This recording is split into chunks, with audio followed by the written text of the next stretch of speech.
Hello, everybody. I'm Ed Robinson, and you're listening to the Best of The Robinson Show. Enjoy. Set summer in motion with the most electrifying Honda vehicles yet, like the CR-V and Accord, with available hybrid powertrains designed to deliver more thrilling performance and more innovative tech. Summer's here. Make every adventure more electrifying with Honda. For a limited time, well-qualified buyers can get a 3.9% APR on a 2023 Honda Accord Hybrid or 2023 CR-V Hybrid. For more details, contact your Louisiana Honda dealer today. See dealer for financing details. 145 over 92. 180 over 111. 182 over 100. And I had a heart attack and a cardiac arrest. And then a stroke. This is what high blood pressure looks like. You might not feel its symptoms, but the results from a heart attack or stroke are far from invisible or silent. My memory is shot. When I woke up, I couldn't speak. I can't button up a shirt. I can't run. I've had to learn to swallow again. That's the only movements that I have. And I'm 33, so I never see this coming. If I would have followed a treatment plan, I would not be in this situation. Had I done this, had I done that, Hell, I messed up. Get back on your plan, or talk with your doctor to create an exercise, diet, and medication plan that works for you. Go to loweryourhbp.org. Head to toe, everything's changed. Head to toe. No pierdas tiempo con Internet 5G residencial de T-Mobile. Cámbiate a Cox Internet con velocidades de descarga 2 veces más rápidas que Internet 5G residencial de T-Mobile durante horas pico. Visita cox.com/5G en casa para conocer más. ¿Por qué conformarte con una conexión de Internet para tu hogar que compartes con usuarios de celular? Especialmente si esto puede causar que tu conexión sea lenta durante horas de mayor congestión. Mejor cámbiate a Cox Internet y obtén velocidades de descarga 2 veces más rápidas que Internet 5G residencial de T-Mobile durante horas pico. Visita cox.com/5G en casa para conocer más. T-Mobile prioriza a ciertos usuarios de T-Mobile sobre usuarios de Internet residencial durante horas de congestión. No pierdas tiempo con Internet 5G residencial de T-Mobile. Cámbiate a Cox Internet con velocidades de descarga 2 veces más rápidas que Internet 5G residencial de T-Mobile durante horas pico. Visita cox.com/5G en casa para conocer más. All right, everybody, welcome back to the program. Fitness is a part of everyone's life, no matter how you achieve it, whether it be through lifting weights, whether it be through dancing, walking, aerobics, however you get it done. Fitness is an important part of someone's everyday life, and someone that has taken advantage of the fitness lifestyle and has taken it to the next level, being involved in the world of fitness, is someone that hails from the West Coast, and we're going to talk to her about how often she trains, also some other things that we want to ask her. Let's welcome her to the program. She is a fitness professional and also a personal trainer as well, NicoleHiggins. Nicole, welcome to the program. Thank you. Thanks for having me. You're welcome. Thank you so much for taking time out of your busy schedule to be with us on the program. So every story has a beginning. Your beginning started off in Fresno, California. So what was your upbringing like growing up in Fresno? Right, I grew up in Fresno. It was good. You know, when I was younger, I was always involved in sports. My dad would always push me in track and in basketball. So those are the two sports that I did when I was younger. It was a good upbringing. He was very athletic, so he gave me those different goals and things to push towards. Like I said, I played basketball and track, but I had stopped my sophomore year because I had to deal with the ACL injury where I had surgery. So I didn't do any type of athletics from there until when I started doing bodybuilding, which was age 38. So it was a long time in between.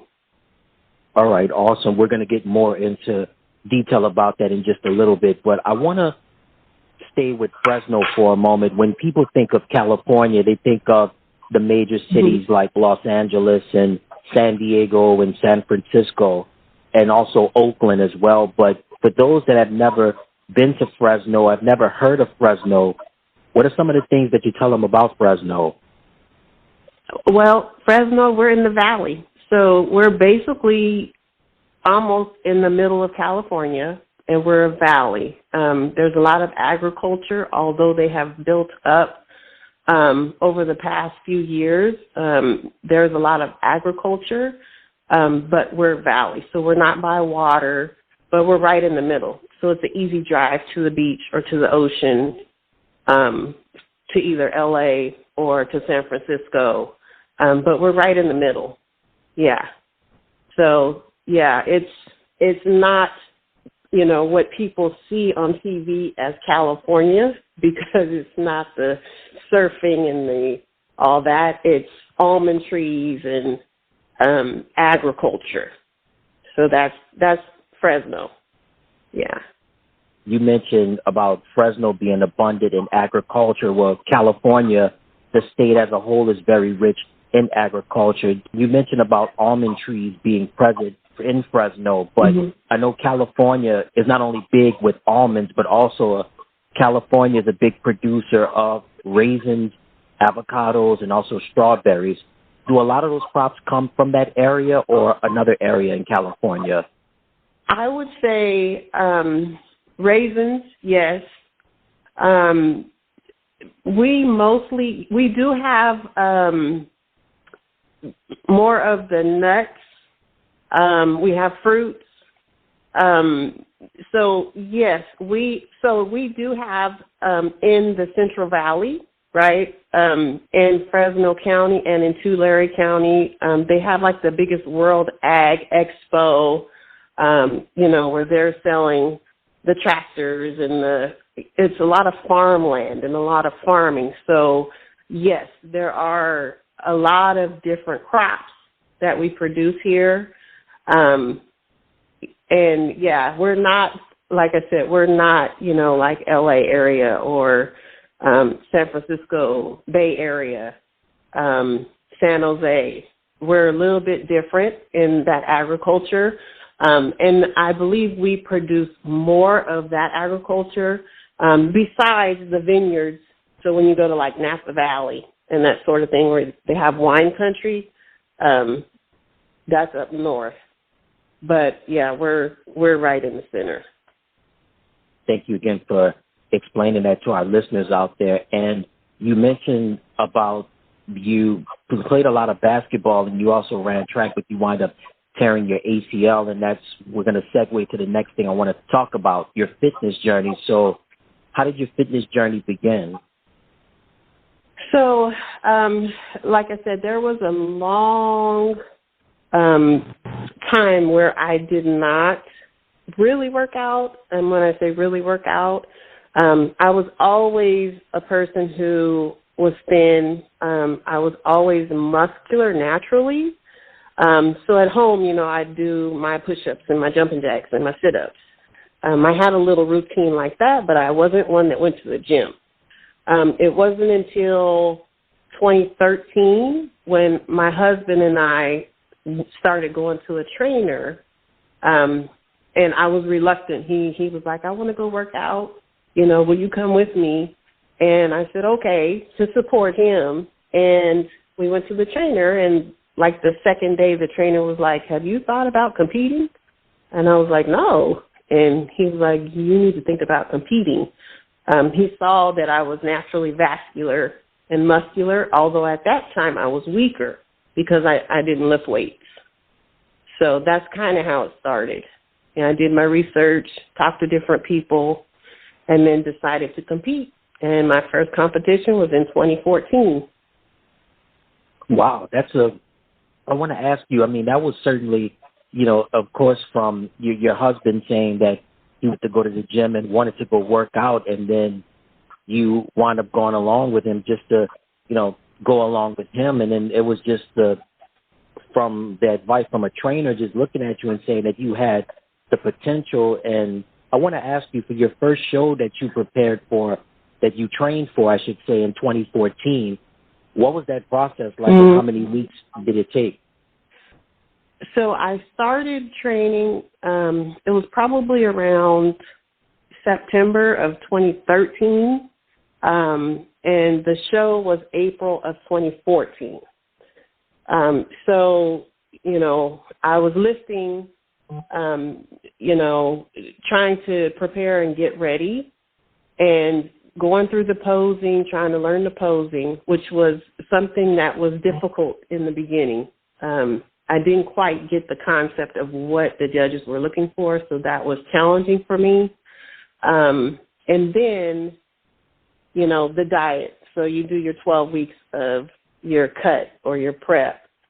And so I had a nutritionist who I still have now, who helped me with that portion of it as well.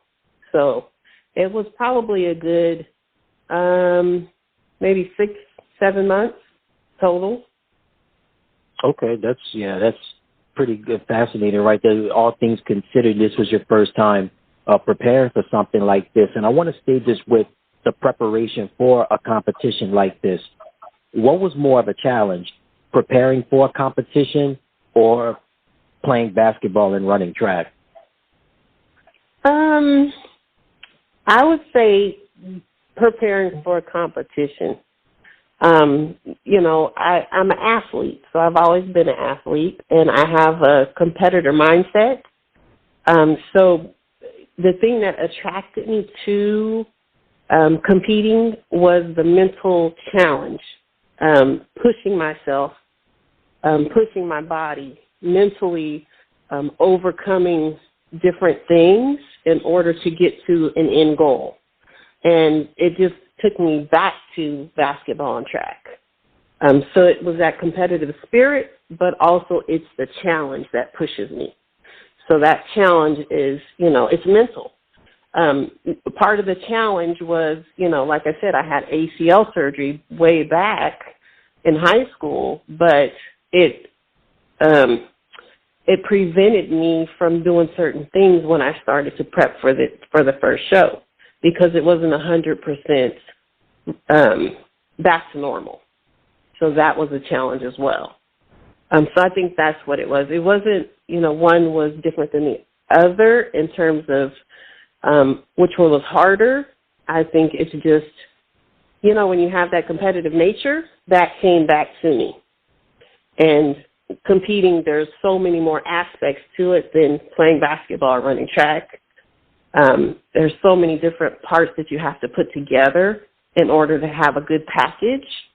And then mentally you have to be prepared. So competing for sure was more difficult, but that's what I loved about it. Well, definitely, you were definitely up for the challenge and preparing for your first competition. Might I ask you, what place did you take in your first competition? Yes.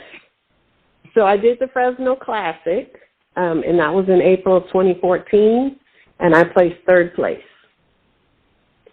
And, wow. You know, I was really nervous, really nervous getting on stage the first time.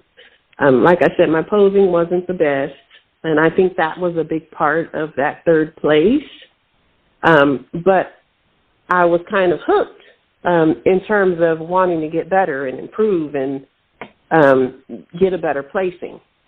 After that competition, though, it was an NPC competition, which is the amateur league to the IFBB Pro, and that is not a natural competition. After that competition, I decided to do natural shows. So the natural shows are drug tested, and I did quite a few of those after my first competition. And I did that until I became pro in the natural.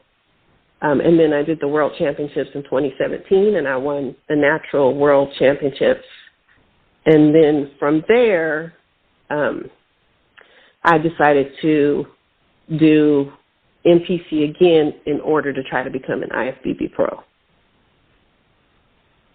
Wow, that's fascinating. You definitely have done a lot in your career in such a short amount of time. And I want to just stay with what you said about natural shows and non-natural shows. have you ever competed in non-natural shows? And if so, what were the differences? I know you mentioned that natural shows are drug tested, but in your opinion, what were just the differences, if you could go more into detail about the differences between natural shows and non-natural shows? And have you ever competed in non-natural shows? Yes, I have. So the first show that I did, the NPC Fresno Classic show, was a non-natural show. Once I decided, after I became world champion for the natural pro show, I went to a show. I had clients in a show in San Jose that next year, and they had my class, which was women's physique, and that's the class that I compete in, and they had the IFBB Pro. So this is the non-natural pro division in my women's physique division. So I actually saw them compete on stage. And once I saw them, I felt like even though I am natural, I could compete with women who enhance their physiques with, you know, other types of drugs and steroids and gear and different things to help them. I felt like when I looked at them that I could be competitive against them. So I decided to go back to the NPC and compete in order to qualify to do a national show in order to get my IFBB Pro card. So that's what I did. So in 2019, I did an NPC show. That was my second NPC show. So the first one was when I first started, the first competition, and then the second NPC show was in 2019 in November. And then in December, I went to LA and I did the Masters Nationals, which was also an NPC show. And the Masters National is for 35 and over, so people who are older. And I won two of my classes and 2 pro cards, and that's how I became an IFBB Pro. And so that was a part of the goal, you know, to push myself to try to get this IFBB Pro card. You know, IFBB Pro is the elite of the elite, and I wanted to be one of the best. So that was one of the goals. So when I accomplished that, then it was like, okay, now I have to compete in this pro league where majority of the women, they're, you know, getting help. So they're not natural. And so that mentally, you know, I had a lot of people tell me, oh, you're natural. You're not going to be able to do well. But there's still, you know, that I can do this in my head. So I'm still pushing. I did my IFBB Pro debut in May of last year, where I placed 6th place, and then I did a second show in August, and that was a big show. It was the Texas Pro. I didn't place as well at that show, but there were some heavy hitters at that show. Several people who placed top in Olympia, which is the biggest and the best in the world, that competition. So there were some people who had placed high in Olympia before that were in that competition. So it was eye-opening, and it was a good learning experience, and it was something that basically, okay, we need to go back to the drawing board. What do we need to fix? You know, that sort of thing. That was that type of experience for me. Congratulations on earning your pro card. And I want to stay just with, you mentioned about competing with other competitors that are non-natural. I know you always say that you have that competitive edge and always the will to compete, but in the back of your mind, are you looking like, wow, I mean, can I do this, or am I able to do this? Have you ever had moments like that in the back of your mind where you're like, okay, what am I doing here? I hope this training and everything that I've done, it's going to pay off. Do you ever have moments like that? Absolutely. You know, there's, especially when you talk to people and that's the comments that are made. Most people believe if they see an IFBB pro, they automatically believe that they're using some type of steroid or gear or something, that they have some type of help. And, I've spoken to people in the industry who have said, oh, yeah, no, if you're not going to use, you're not going to do well. So, yes, it is in the back of my mind. But there's still something in the back of my mind saying, no, you could do this. Keep pushing. You can do this. I don't feel like it's being gullible or naive. I just have a belief that this is something that's possible. So I keep pushing. Hey, that's the right attitude to have, not just in sports, but just anything in life. You just have to keep pushing and just achieve your goals and make sure you do it the right way. And you mentioned about absolutely. And you mentioned about the two organizations that you won titles for, with the NPC, which is the organization that you competed in, and then you recently earned your pro card with the IFBB. Can you explain to the listeners what the differences are between the NPC and the IFBB and what they stand for? Yes. So NPC is the amateur league, and it stands for National Physique Committee. And the NPC, so anyone can compete who's an amateur in NPC. They have a membership, so you pay for your membership card, and then you do your preparation, and you enter into a competition in whichever division you choose to compete in. So that's open to anyone. And you don't have to, it can be natural people can compete in it, unnatural people can compete in it. There is no drug testing in NPC. They might have one show that might be, and that's the Ben Weider Natural, which is one of the shows that I plan to do as a pro this year. But there's really only that show, I believe, that is drug tested. So NPC, anyone can compete. Now, IFBB, you have to earn your pro card. And the only way to earn your pro card is through the NPC, and you have to win a national show. So they have national shows, several different ones in different areas of the nation. So you would, enter into a competition, and you would have to win an overall. For most shows, it's an overall win for your division. Again, congratulations to you on that. I want to get now to just what we talked about earlier, which is the training and what you did to prepare for that first competition. So currently, how often do you train, and how many hours and days a week? So currently, I'm in the off season right now. So it does change from the off season to the in season. Currently, I train 5 to 6 days a week, depending on how my body feels. So I listen to my body. If it needs an extra day of recovery, then I will take an extra day of recovery. And then time-wise, it's going to depend on which body part I'm training. So it could go anywhere from an hour a day to 2.5 hours a day. So for instance, chest and triceps will be a shorter workout for me. That's not an area that I need to put as much time into, whereas a leg day is going to be a longer day. Okay, you mentioned about a leg day normally being the longer day. That's going to go into my next question. I wanted to ask you, what are your favorite body parts to train, and what are your body parts you don't like training?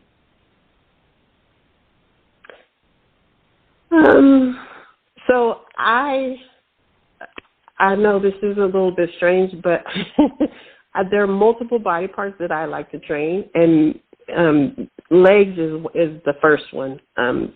legs is a big favorite of mine, but I also love to train back and shoulders. And those are the areas that I feel are challenging. They push me, but then also there's something about sculpting, right? So it's kind of like a potter sculpting clay. I enjoy sculpting my body, and those areas are the areas that make the most improvement in my shape. So those 3 areas are the ones that I enjoy and look forward to training most. Areas that I don't enjoy training that often, there aren't too many areas that, I don't like to train. It's just, certain ones don't need as much attention. And, that would be, for me, probably chest. My chest, it grows quickly. And, I have good development there, so I don't put as many hours in for that day. Yeah. Okay, and then we talked about the training portion of what you currently do, and also another key element of training is nutrition. What does your diet consist of? So right now, I'm in a bulking phase, so I'm trying to build more muscle, and I'm eating 6 meals a day. So, 6 meals seems like a lot of food, but, my portion sizes aren't very big, so it's, my calories aren't as high as somebody who would eat a 2,000-calorie diet, going to McDonald's. And, of course, it includes the macros. So for protein, I typically tend to eat eggs, ground turkey, chicken, and then every now and then I'll eat some type of beef, tri-tip.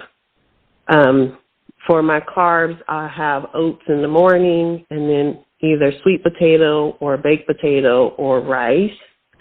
And then for fats, I eat avocados, nuts, butter, and some types of oils, like when I have a salad. So maybe a Italian dressing or something like that. Really great choices right there. I want to say just you mentioned something that, as far as your protein is concerned, you said beef tri-tip. Mm-hmm. Can you explain to the listeners what tri-tip is and where it's primarily found in the United States? Is it something that's eaten in California a lot, or do they eat it in other regions? It is eaten in California. I've traveled to other areas and mentioned tri-tip, and they look at you a little bit different.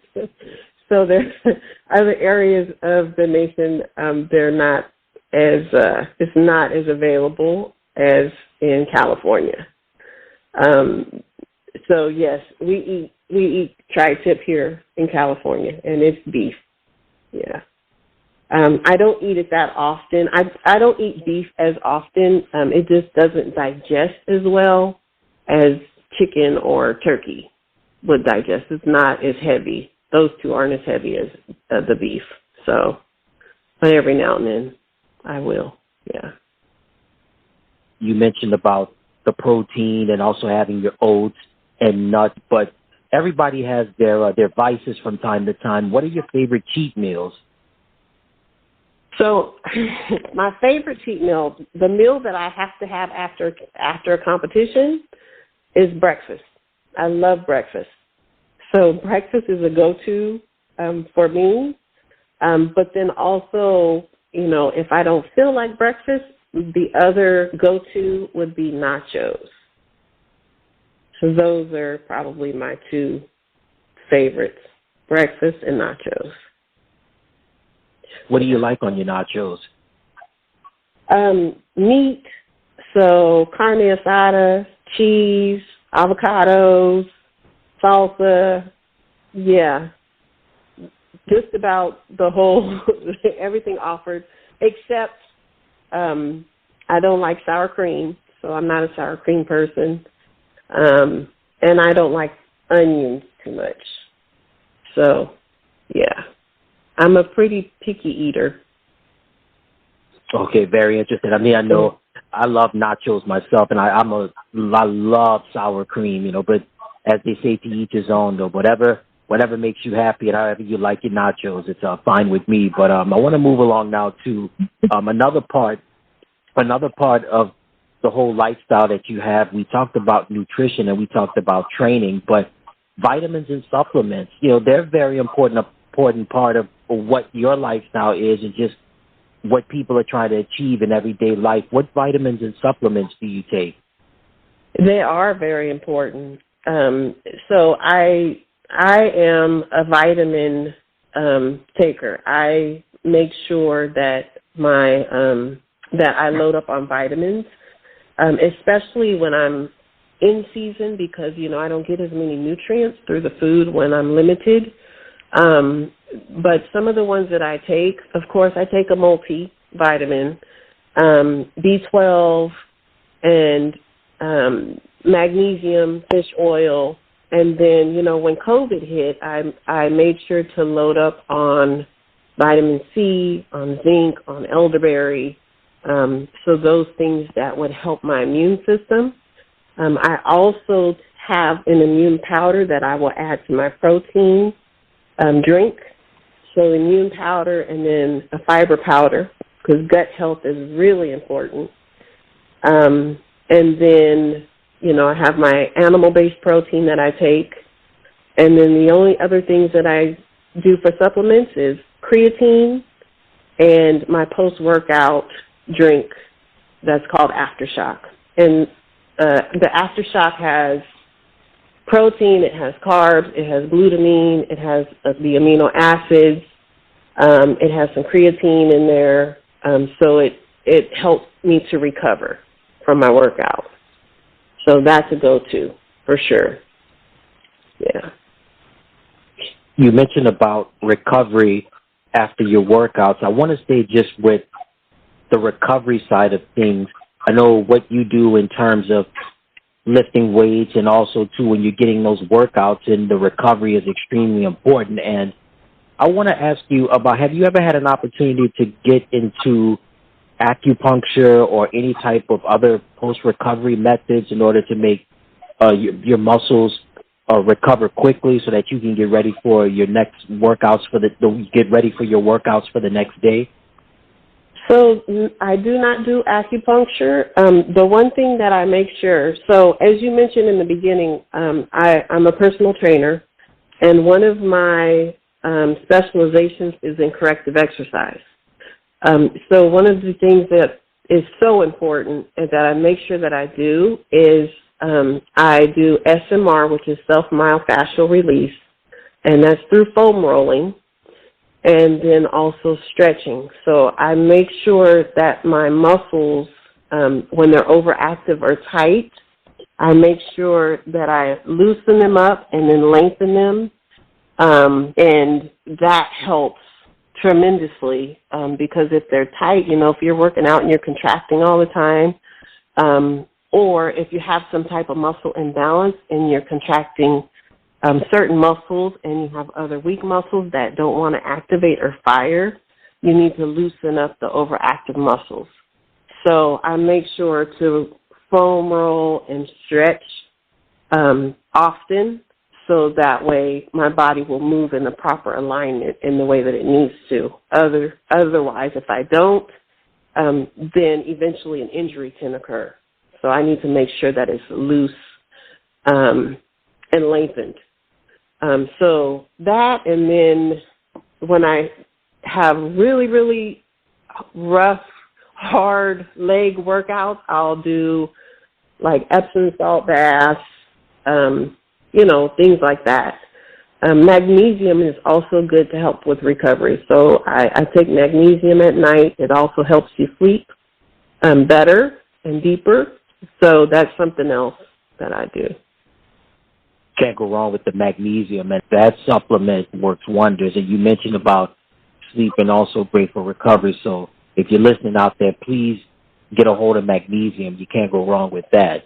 And you mentioned about being a personal trainer, exactly. And you mentioned about being a personal trainer. I'm looking at some of your information on your bio, you are a certified personal trainer through the NASM. Can you explain to the listeners what the NASM is all about and how do you become certified through them? Yes. So NASM is, they're science-based.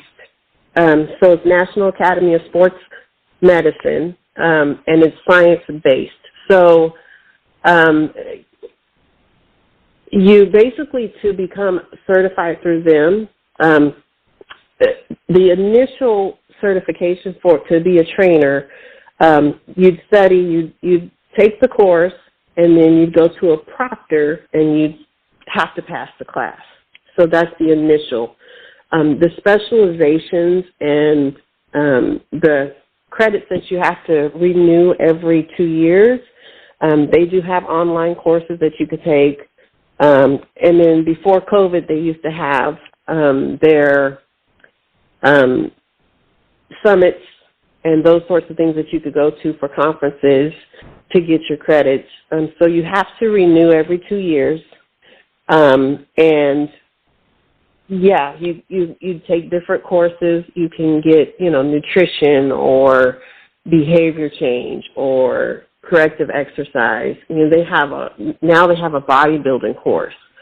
So they have a wide range of classes, but it's supposed to be one of the best personal trainer schools. And the way that they teach and that you learn, they have a process. So it makes it a little bit easier to create plans and to help your clients and to know, like, for instance, corrective exercise, there's assessments and different things that you can see and tell what's wrong with the person, and then you know how to correct it. So it's science-based, and that's the difference between that one and some of the other ones. Congratulations on getting your certification with that. And I want to go now segue now into what you do as being a personal trainer. So what's your personal training business all about and what services it provides? So I train a wide variety of different people with different goals, different ages. I have some competitors that I help prepare them for stage, and she got it in bikini. Also, I train older people. I have some younger people and, people who want to lose weight. And then you have people who just want to get in shape or people who just want to be healthy. They want to chase their grandkids, or some people who they need help with their balance. So it's different for everyone. So I don't do cookie cutter online training. I do offer online training, as well as in-person training. So yeah, I'm a specific specialized, type of trainer. I want to make sure that person reaches their goals and that we do what we need to do for their specific body. Good to hear it, and it's great what you're doing with your clients from all walks of life. And we talked about the diet side of things earlier, and I want to get to food deserts. We know food deserts have been a problem for a long time. People not getting the access to good quality foods, the produce, fruits and vegetables and things of that nature. Are food deserts a problem in Fresno? And if so, how do you tackle on this problem of food deserts in terms of making sure your clients get access to good quality food? I don't think it's too much of a problem for my clients. But here lately, with the way that the economy is and the prices are sky high, there's certain things, especially in California, that we're dealing with. So, for instance, eggs. Eggs are sky high. So that's one of the challenging things for, my clients. They're like, I went to the store to get,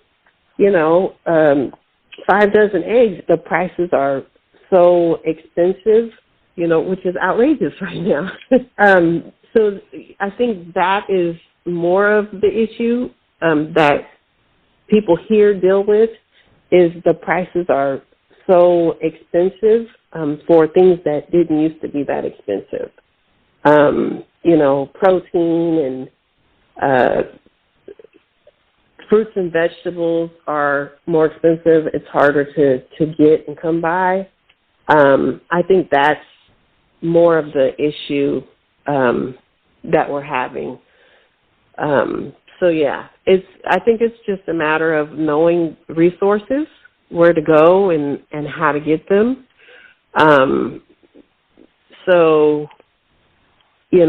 then knowing what alternatives you can use instead of certain people are used to specific things, and there's certain things that they like, but then, you can change it up. And something else might be more readily available. That's just very important, even with these, as you mentioned, with these tough economic times, no matter where you are, man, just people are doing the best that they can with what they have, and hopefully they can continue to maintain and living a healthier lifestyle, what you're doing with your clients and what you're doing in your career as well. So you heard it from her. She is Nicole Higgins. She is a fitness professional. And Nicole, thank you so much for taking time out of your busy schedule to be with us on the program. Tell everybody where they can find you on social media and any websites. Let them know that as well. So my handle is the same for Facebook, Instagram, including my website. It's Nicole the Fitness Pro. That's NICOLE, thefitnesspro.com. And then, of course, at Nicole the Fitness Pro on Facebook and Instagram. So that's where they can find me. All right. Tell everybody one more time, Nicole, where they can find you on social media and the website. Okay. So Nicole the Fitness Pro is NICOLE, the Fitness Pro, PRO. And the website is .com, of course. And then Instagram, the handle is at Nicole the Fitness Pro. And Facebook is at Nicole the Fitness Pro. So they're all the same. It's easy to find. Awesome. You heard it from her. She is Nicole Higgins. Check her out on the website at NicoleTheFitnessPro.com and also on the other social media platforms, Facebook, Twitter, and Instagram. Nicole, this was a lot of fun. Thank you so much again. And if ever you want to come back on, just feel free to let us know. Oh, thank you. I appreciate it. You're welcome. And we'll be back with more right after this. 145 over 92. 180 over 111. 182 over 100. And I had a heart attack and a cardiac arrest. And then a stroke. This is what high blood pressure looks like. You might not feel its symptoms, but the results from a heart attack or stroke are far from invisible or silent.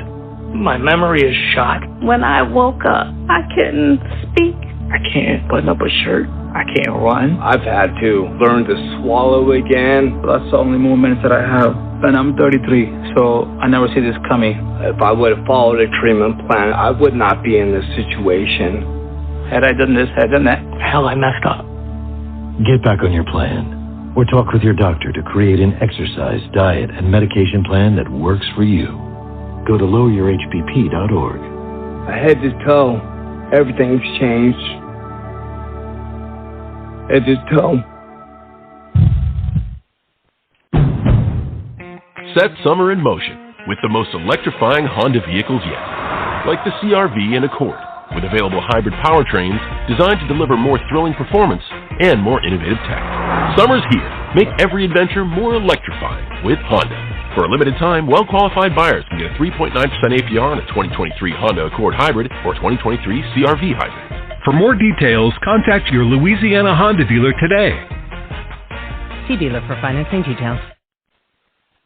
For the following interview, we do not endorse any drugs or medications that have been mentioned in the interview with Ms. Nelson. The Food and Drug Administration, along with various pharmaceutical companies, have not sponsored or endorsed this interview. The views and opinions expressed in the interview do not necessarily reflect those of the host and its staff. ¿Por qué conformarte con una conexión de Internet para tu hogar que compartes con usuarios de celular? Especialmente si esto puede causar que tu conexión sea lenta durante horas de mayor congestión. Mejor cámbiate a Cox Internet y obtén velocidades de descarga 2 veces más rápidas que Internet 5G residencial de T-Mobile durante horas pico. Visita cox.com/5G en casa para conocer más. T-Mobile prioriza a ciertos usuarios de T-Mobile sobre usuarios de Internet residencial durante horas de congestión. T-Mobile 5G home internet can leave you with slower speeds during its busiest hours. Why deal with that? Switch to Cox Internet with 2 times faster download speeds than T-Mobile 5G home internet during peak hours. Visit cox.com/5G home to learn more.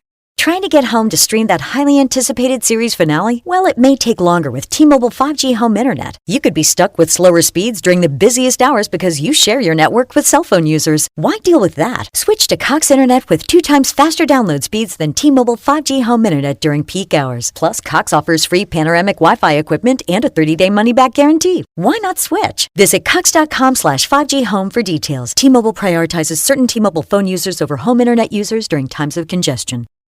Hi, this is Joe Helm with Helm Paint and Decorating. Happy to announce our new 4 locations in Baton Rouge. We are new to Baton Rouge, but not new to paint. We are a family-run business with over 50 years experience, assisting customers with the best quality Benjamin Moore paint, supplies, and design services.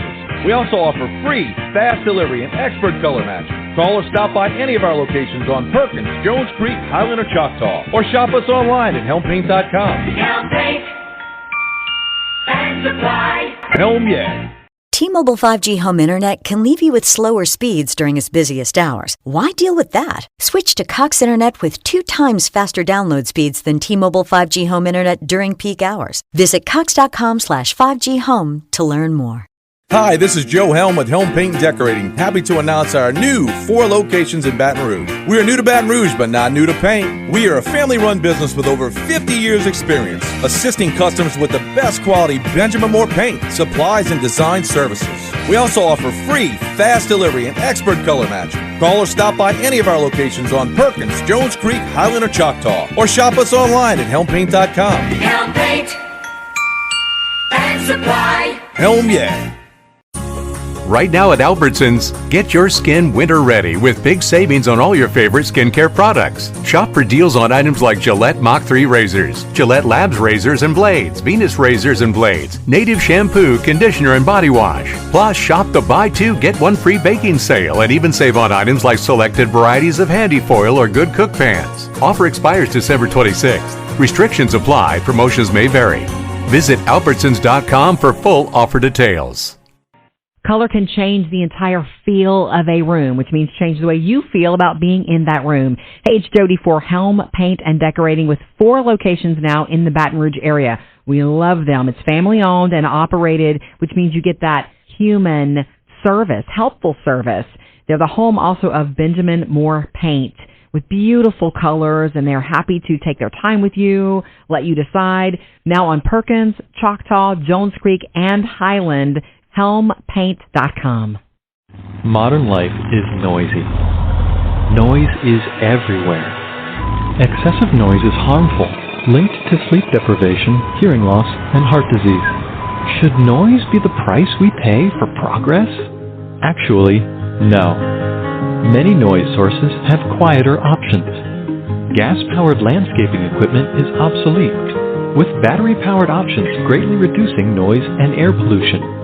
Audible car alarms are obsolete, with vehicle immobilizers and GPS tracking providing silent anti-theft technologies. Quieter backup warning sounds are available, and adjustable directional sounds are less intrusive. So what can you do to reduce noise levels? Talk to store and building managers about safe sound levels. Work with elected officials and the police to strengthen noise enforcement. Join Noise Free America, a coalition to promote quiet.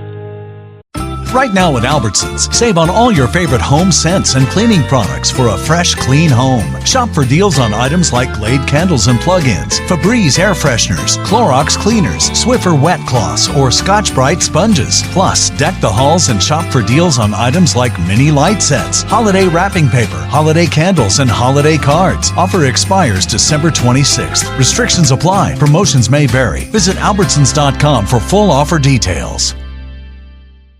Hi, this is Joe Helm with Helm Paint and Decorating. Happy to announce our new 4 locations in Baton Rouge. We are new to Baton Rouge, but not new to paint. We are a family-run business with over 50 years experience, assisting customers with the best quality Benjamin Moore paint, supplies, and design services.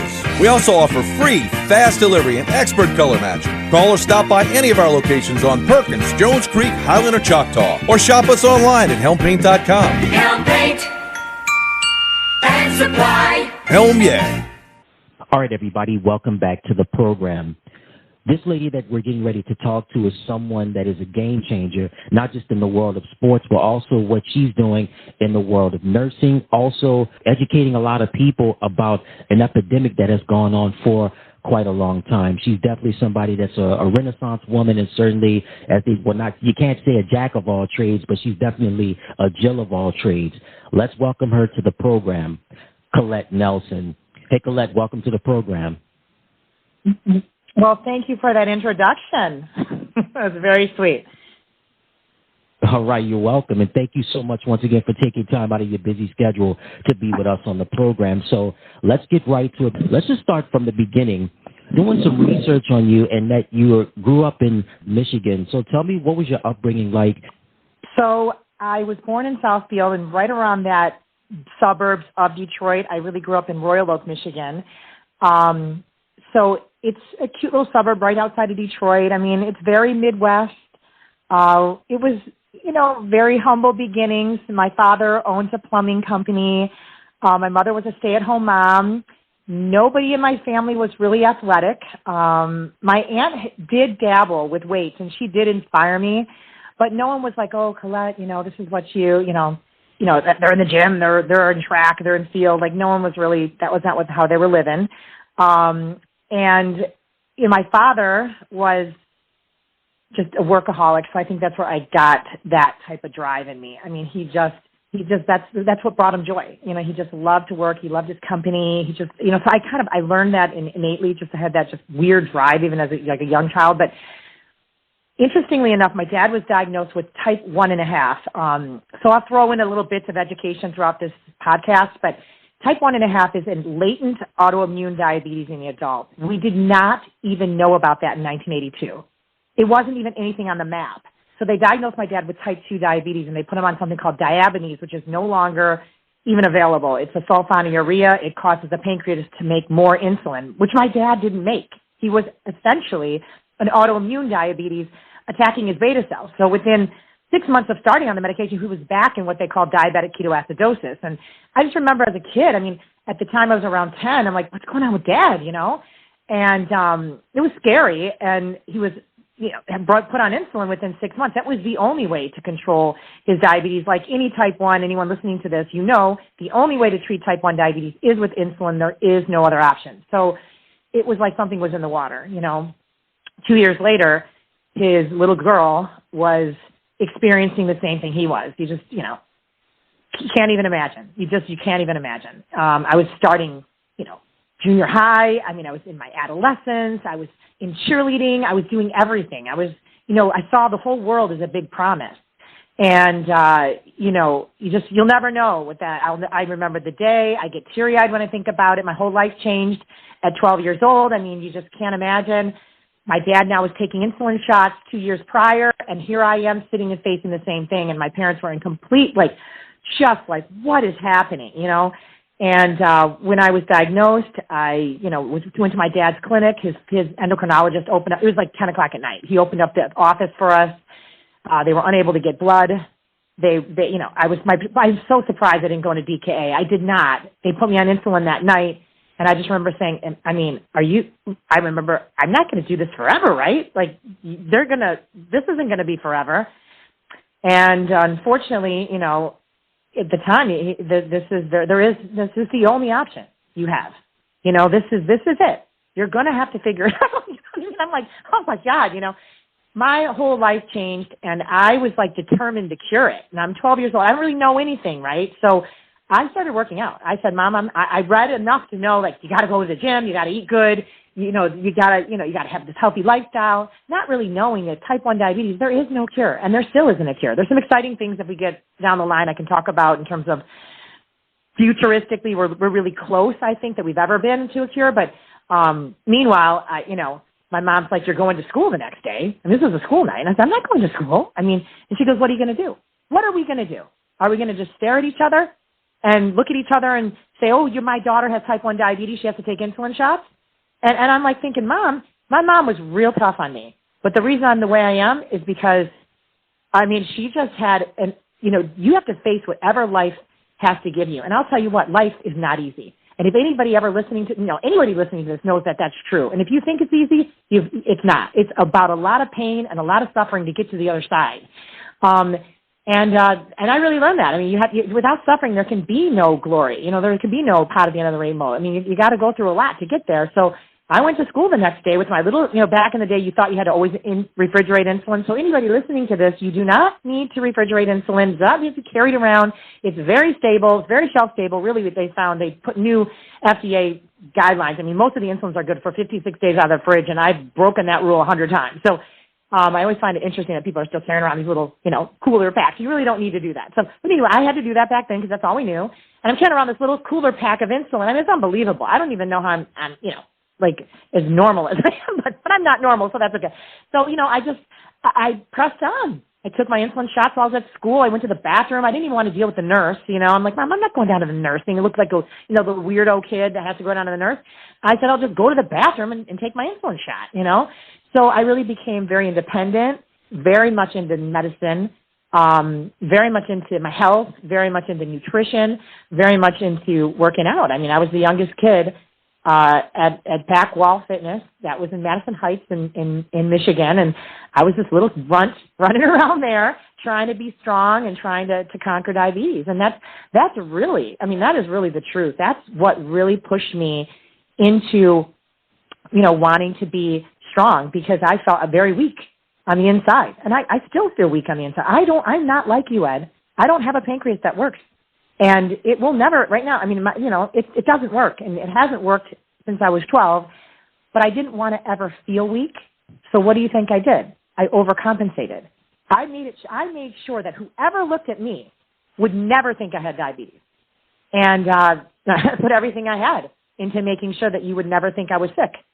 And that's the story. And I think when you talk to other bodybuilders, they will say a similar thing. They have a story. They mean, I want to share it, but they have a story. Women that do this, that put, as much effort into the gym and push the weights and go through the pain and deal with, maybe society's norms of, what a woman should look like, they do it for a reason. And that really is my purpose, and why I became a bodybuilder and why it makes me feel so empowered and how it really gave me, changed my life. Well, that makes two of us, because you had mentioned that you said that I have a pancreas that works, but we have one thing in common. We both have type 1 diabetes as well. Matter of fact, I was diagnosed with it at the age of 14. Matter of fact, my freshman year of high school. So that definitely makes two of us. And you talked about how... I did not know that, Ed. I did not know that. Mm-hmm. And you also mentioned about how this ailment hit close to home because of your father being diagnosed with it, and then you would have it a little bit later. I have an aunt that had it and several family members that have it as well. So I tell you one thing, diabetes is just like that. It's like the fight that never ends, but it's getting better in terms of the technology with the medicine, and also things are becoming so much better. I wish the education would have been better, with your father, and then also with my aunt and other family members. I wish they would have gotten the proper education necessary. And there's so many advancements have been made. Yeah, it really, if my father had a CGM, which is a continuous glucose monitor, wow, it would have been life-changing for him. And I get often teary-eyed knowing where I'm at right now, and I'm sure you can relate to where we are in the world of type 1 diabetes. And wow, the advancements are, we're not, hey, a cure is a real advancement, but just the fact I don't have to test my finger every day, and I'm wearing a CGM, and I know where my blood sugar is all the time, and, there's better insulins, there's, inhaled insulin now, there's longer-acting insulin, there's better controlled, IQ pumps that are now doing more closed loop. I mean, my dad needed all these things, and unfortunately he passed at 64, really just due to the detrimental effects of high blood sugar and what it can do to the human body is just unbelievable. So I often have done podcasts about insulin and how strongly I feel about it, even as an anti-aging. That's a whole other conversation, and one that I know I need to do an update on because there's a lot of new data that I do want to speak about when it comes to GLP-1s, which are glucose-like peptide 1. These are basically peptides, but they're more or less, they're secreted by the gut, and they are also otherwise known as Ozempic, Mounjaro, retatrutide's coming out, Bydureon, Trulicity, Victoza, there's a list of them. The new data is pretty prolific in terms of where we're going in the future with these, in terms of preventing type 2 diabetes, and there's a very big there's a lot of studies that are done, peer-reviewed journals, on how it proliferates the beta cell. And if you are newly diagnosed with type 1 diabetes, a little one about 5 years old is actually, I think he's got to be around 8 because he's in the Tesleide, which is a monoclonal antibody that he gets infused. So if you're newly diagnosed, you can get an infusion of a monoclonal antibody for 14 days for 30 minutes, and it actually does reverse the autoimmunity, and we're seeing that it can delay the onset now for 3-5 years, and on top of that, we believe in a GLP-1. So what a GLP-1 is doing, and it's not approved for type 1, and it's very unfortunate, it does proliferate the beta cell, so it stops apoptosis. So apoptosis is the death of the beta cell, we know by autoimmunity, but if you can get in there while you're on a monoclonal antibody, we can further prolong or hopefully delay forever the onset of the disease. So, but this is, not talked about, but it is in journals, it is being studied, it is real. However, it's just so behind the science, you know what I mean? But I often recommend for all my type 1s that it's not about GLP-1s. Everybody's talking about, weight loss and you look great. Yes, that's true. It does a lot of things in terms of weight, but it does a lot of things in terms of what it's doing metabolically in terms of burning visceral fat, increasing brown fat, reducing insulin resistance, helping just kind of keep the postprandial blood sugars at bay. And that is something that can benefit a type 1. However, no indication and no insurance company will cover it for type 1, but I work in a practice where we go through hoops. We do what we need to do what's right for the patient, until the indication is there for type 1. There's enough studies to support it, So, yeah, anyway, I just, there's all these great things that are going on in the world of diabetes, and it's such my wheelhouse, and that's really what drove me from my bodybuilding career, which I really walked away from competition in 2014, and we can discuss those reasons why, to practice medicine. I went to nursing school. I started that in 2015. It's taken me 10 years. It's unbelievable.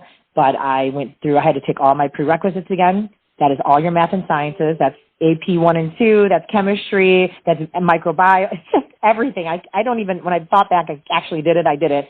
I took all that. Then I went to nursing school, and now I'm in NP. So I've been in school for 10 years, and I have quite a following in terms of really, really prolific treatment of diabetes, even those that are in the bodybuilding world that I've seen have this fasting glucose intolerance, which we oftentimes just brush under the rug. And what's really happening is bodybuilders that have taken copious amounts of growth hormone or, just the eating.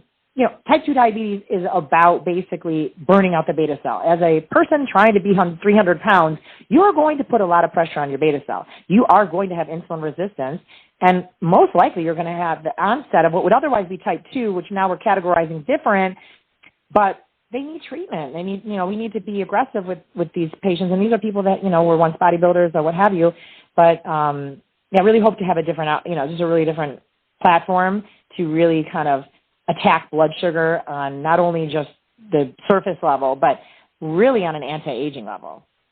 Insulin's never the enemy. It's always our friend. We just have to understand it. And there's a lot of misinformation about insulin. We look at it as the enemy, and I'm sure you know that. I mean, everybody's like, oh my God, insulin, it's going to kill you. But we know so much more about how to use it and how to, appropriately take it that you it's safer than we think. You know, that's what and to put it mildly, just used, correctly. So, you got to evolve as a human, I think it's great. I love these women that are still competing in their 50s and such, but it comes to a point where I don't know, I saw more for myself than just spending 3 hours in the gym, and it felt there was one moment when my last show in 2014, when I switched to women's physique, and I was like, just so self-centered, I don't know if I can spend 3 hours, for the rest of my life. And believe me, I love it. It's wonderful, but and this is it, I mean, there's so much more I want to do, and it was time. It was time. I had a ton of injuries that if I can't train the way I need to train, even though you can look good on the outside by training like however you want to train, but I, was a very, very strong. I lifted as heavy as I possibly could. This is how I love to train, which got me into trouble. If I just couldn't train the way I needed to train, I just wanted to just get away from the mind, what it took me to get in the gym every day, because it was like every workout was balls to the walls. There was a point where I just want to go in there and just have fun. Because every workout was so intense for me, and that type of mental energy was stopping me from achieving other things. I know that sounds crazy, but we all have our own mind games that we play in our head, and it was hard to walk away that first year of 2015. But that's when I started school, and I started directing myself and saying, it's okay to miss a day, Colette. It's okay. And it never felt okay. Like, I never allowed myself that. I mean, I was a 6-day, sometimes 7-day a week. I was a complete overtrainer. I didn't care. I had my own set of rules, and no one could talk to me. No one could talk to me. I could do it. I'm different. I can do anything, and I didn't listen to my body, and ended up with 5 shoulder surgeries. And not a lot of people know this, but I had a shoulder replacement. My right shoulder I couldn't get it right. I couldn't get out of pain for 10 years. I mean, it just couldn't do it. And I was really sick of it. And I think when I walked away from competition, when I just knew that that's it, it's not going to happen again. I'm not going to get on stage again. I was like, just do it, and that's a big decision to make in your 40s. You know what I mean? Like, that is a young woman to be getting a shoulder replacement, but I was so sick of it. 5 shoulder surgeries. I'm still in pain, enough. Like, I just want to sleep. You know what I mean? So that was a big decision, and that was a big turnaround for me in terms of what working out looks like now. You know what I mean? What it looks like now. Different. It's very different than what it was, 5 years ago. Wow. Yeah, I can only imagine, have it. And like you said, you're so young to have a shoulder replacement surgery like that. I mean, like I said before, you really worked hard, and even though you admitted yourself, overtraining and things of that nature, you certainly paid a price for it and still being in pain. We're going to get all into, injuries and all of that in just a little bit, but I want to piggyback just to your upbringing, growing up in the suburbs of Detroit and just growing up specifically in Royal Oak, Michigan. What were some of the things that you learned from your humble Midwestern upbringing, just in terms of, you mentioned about your dad, you developed that your dad was a workaholic, but you developed his work ethic. What were some of the other things that you developed in terms of having that humble Midwestern upbringing? I think anybody that meets me and knows me, I am just kind. It's almost to a fault. I really empathize with what everybody's going through. And I really never looked at myself, or I looked at everybody as a human, and I love that I'm able to, I never saw, I dated all across the board. You name it, because I find people interesting, and it was interesting because I grew up in a very, Midwestern, all-white community, and I was friends with kind of the odd people, not being that, even somebody that was kind of a little slow. I remember that, he ended up being actually really my tutor, and we're still friends to this day. And he was kind of like a high functioning Asperger's. And then, the kids that were of different ethnicities, I don't know. I was always it's weird. And I don't know. I just kind of felt like I needed to reach out, and I needed to understand different types of people and how they just kind of navigate through the world, even as a young little kid, And, my parents were just, I was lucky to have I didn't have a broken home. I had a happy mom and dad, and they were strict. I'm not going to listen. They were strict, but in a way that allowed me to, if you have parents that just act like they cared, I knew they loved me. I think that made a difference too. Like I just knew there was so much love, and I think I get sad when I hear kids growing up in broken households and they don't, because love is so important, it really is to feel loved and to feel appreciated and that you can conquer the world. Like I was, my family always told me, even having diabetes, I think that obviously altered a lot of but I think they really realized you are going to do everything. This is going to make you a stronger kid. Think about it. No other kid's doing what you're doing. So if you can do this, Colette, I remember those words, like you can do anything. And I always feel like kids need to be taught that. I mean, that really you can do anything. Human beings are incredible. We've built bridges and skyscrapers, and we've done incredible things. So why are we limiting ourselves? Like I feel so many people limit themselves into their greatness. And I was just raised with the idea that really life is all yours to conquer. You can do anything, and that was just something that was just part of my existence, and it's a really kind of humble beginning. You're absolutely right about that. It's just like people really limit themselves, but man, if they see that greatness and that potential in them, man, they really can do anything in life, not just in athletics, but really with education or one of your fields in medicine, just anything in life, man, it can really make the difference. And it's certainly, regardless of diabetes or any obstacles or whatever, man, you still can achieve not just a dream, but many dreams. And I'm so glad that you mentioned that. Yeah, I think we are limitless human beings, and everybody, even though if you're not the smartest or you're not the prettiest or you're not we all have something. I just believe it. You might be this artist or a musician, or you can do hair, nails. You have whether it's become skill or you hone a talent, you know what I mean? If you do something over and over again, long enough, you know what I mean? You can become great at it.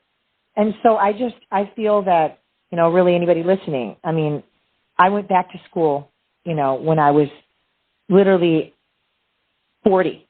Come on. And I just said, I'm going to be, I had to see the grand scheme of things and just decide.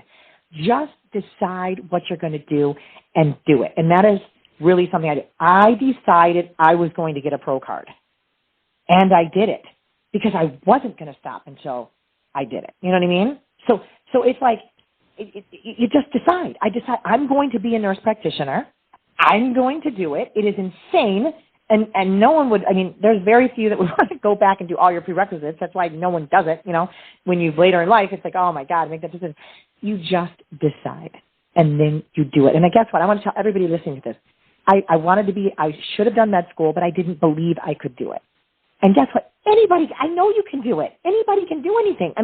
It's just doing it. School has been very hard, and but you guess what? You read the paper, you summarize it, and you write it. You know what I mean? And there are people to help you too. There's always resources to help. I really realized that there's nothing off limits. If I wanted to be a lawyer, I could just, it's just a matter of studying. I don't think it's out of anybody's scope. There are a lot of doctors that are not that smart. I know that now because I'm smarter than they. I'm not trying to say that, but they're just not.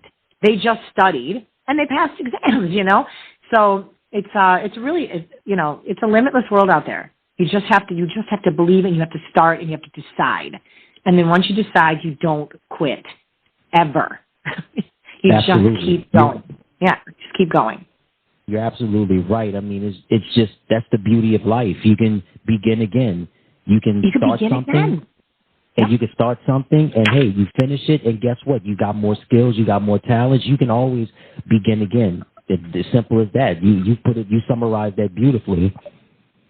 Yeah, that's really, there's no, life is right there for you to seize it. You know what I mean? Life is right there for you to seize it. And so, yeah, that really kind of was my whole, from, really in high school to what I achieved in high school to what I achieved in college at Michigan State, and I just dreamt bigger than I felt most people. I did feel like that. I dreamt bigger. I I always wanted to, I didn't want to like believe that things weren't, I just wanted to believe anything was possible. Like I wanted to live in New York, and my parents were like, you're not going to live in New York. Oh my God, it's so scary. I'm like, no, I'm going to do that.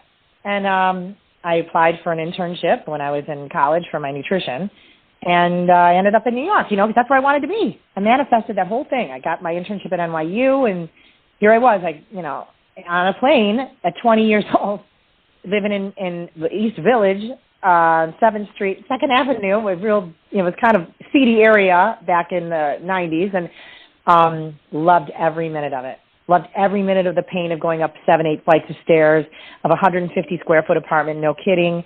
I mean, paying way too much for rent, and just wondering, wow, I hope it, how, this is it, right? I hope not, right? And I figured, these are my humble beginnings, and I'm going to one day own an apartment. I manifest. It's so weird because I want everything, and I want everybody to know none of this was easy. I mean, no one said here you go. You know what I mean?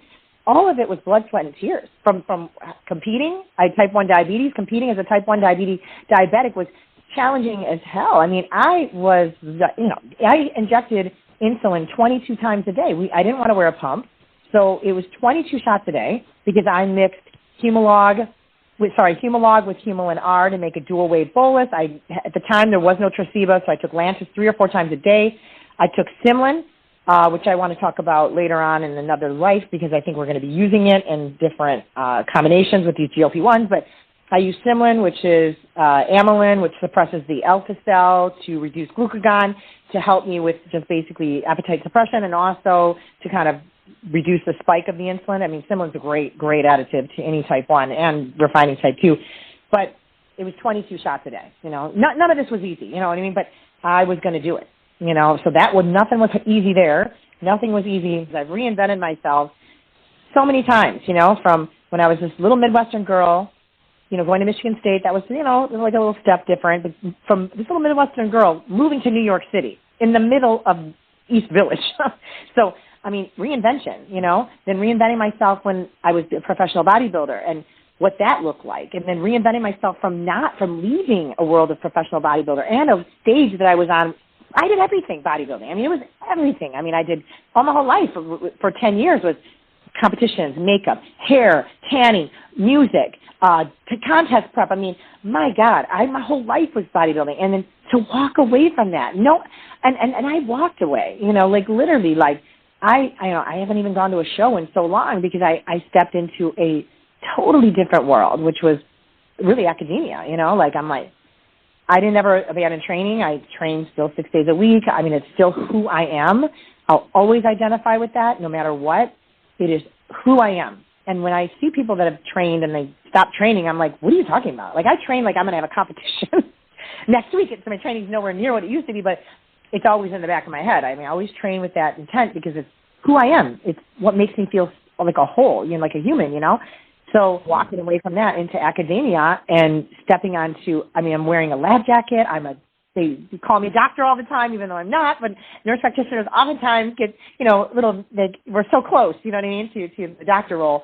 But it's been a cool life, you know what I mean? Because it's been phases, like like you said, my childhood and what it was like with my parents and Midwest, and it's all simple and it's all safe and everything's safe about the Midwest, which is I like to be unsafe. I like to be challenged. I like to fall. Let me fall.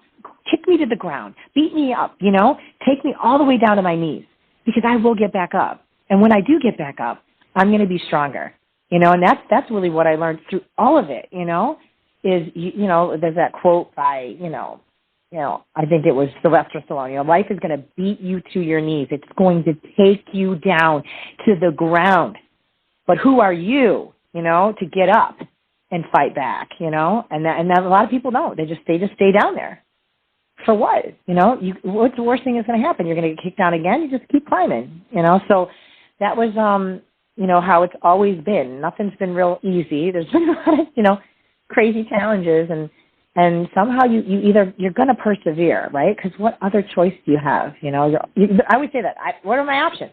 My options are either, you stay where you're at, which is, maybe not such a comfortable place, or you get out of it and you figure out how you're going to do that. And it's not always easy, but the other side of it is pretty incredible, Yeah, absolutely. You're right about that. And I just wanted to piggyback on what you were saying about just, the way you still train. Of course, it's still in the back of your mind. You just still have that competitive nature and that competitive fire that you want to go ahead and, attack it at all costs. And certainly it's very important that you may not be competing anymore, but you still have that drive and that competitive nature. You just want to stay on top of it. And speaking of your competitive nature and having that drive, I want to talk now just about your introduction to the sport of bodybuilding. How were you introduced to the sport? Oh my gosh. So here I am. I started lifting when I was, like around 12, pretty serious at 14. I lifted all through high school. I actually taught aerobics at a Backwall Fitness when shouldn't have been taught. I lied and said I was 18 because you're not supposed to be teaching 14. I don't know. It was crazy, but they let me do it because I was really good. Then I get to college. I ran an intramural aerobic program there. I started lifting more. And then when I moved to New York, I met a young gentleman, and he and I we were dating, and he was competing in all these natural shows out here in New York. And I'm like, wow, this is cool, you know what I mean? I'm like, I never really thought about competing. I came to New York I finished my master's degree, and then I wanted to become a professional dancer, to be honest with you. That was, I was so ballsy. I would go up to Dance 10, which is on Broadway, and pay $10 and dance with the real dancers, the dancers that are in Cats and, Les Mis. I mean, these are the hardcore, the best dancers in the world, really. And I'd be there, and I'm like, here I am, little Midwestern girl, and you're going to find me, and I'm going to be dancing at the late, I really thought this stuff. I mean, I'm telling you, I had no fear. Fear, forget about it. I don't have it because, fear is all in your head. It doesn't exist. What is fear? I just went there. I was front row like an idiot. I don't even know who would do that, but I would stand front row in front of all the dancers. They're like, who is this? 21 years old. Like, who did I think I was, And then I'd go across the room, So I thought that's what I was going to do. And then I meet this little bodybuilder, and he's like, I think you should do this. And I'm like, really? So I did the diet. I'm like, well, I'm studying to be I'm a nutrition, So I did the diet and everything. I got in really great shape, 100% natural. I didn't even think people did drugs. I had no idea. I was so naive. I thought, like, ooh, no one does that, So, and he was doing all natural shows. So he and I were competing, and I won like everything. I could not lose, I was like, wow. So I really stopped dancing as much, and I started focusing on the gym. I'm like, wow, this is kind of fun, So I just started training really bodybuilding style, like taking it real seriously. 1 body part a day. I would really start working on my strength and, focus on really creating a body out of art, just like, okay, my legs needed to be, weren't as good as my upper body, and I had to figure out how to really kind of fine tune everything to create this beautiful X frame. And so that's really how it started. And I was just all in the natural circuit, winning everything. I had so many trophies. I don't even know where they all are because in transporting them from place to place, I've lived in so many places. It's so sad, but they got lost in storage. I had so many of them, I had the ones that matter. Believe me, I have the ones from the Olympia and the Arnold class. Those are the ones that matter, but I just had a ridiculous amount because I just couldn't lose. And then I was like, well, I got to do the NPC. And this was about 24, I guess, And I was like, I think I'm ready. And I remember meeting some bodybuilders that were pretty hardcore at the time. And Johnny Latz, anybody in New York that's listening, Johnny Latz, they know where that is. They know where now it's Complete Body, but it used to be 19th Street Gym, which was Brian Moss's old gym right there on 19th Street. These were hardcore places. And I would, meet some of these guys and they're like, listen, you're good, but you're going to do the NPC Nationals. You're going to have to start taking steroids. I'm like, what? I was like, are you kidding me? I go, I would never do that. You know what I mean? I'm like, I'm a type 1 diabetic. I can't do that. There's no way. You know what I mean? I was like, I was like, that's not going to happen, And, they were just telling me, like, they were being honest. You're up against the best, and this is what's going on, I'm like, really?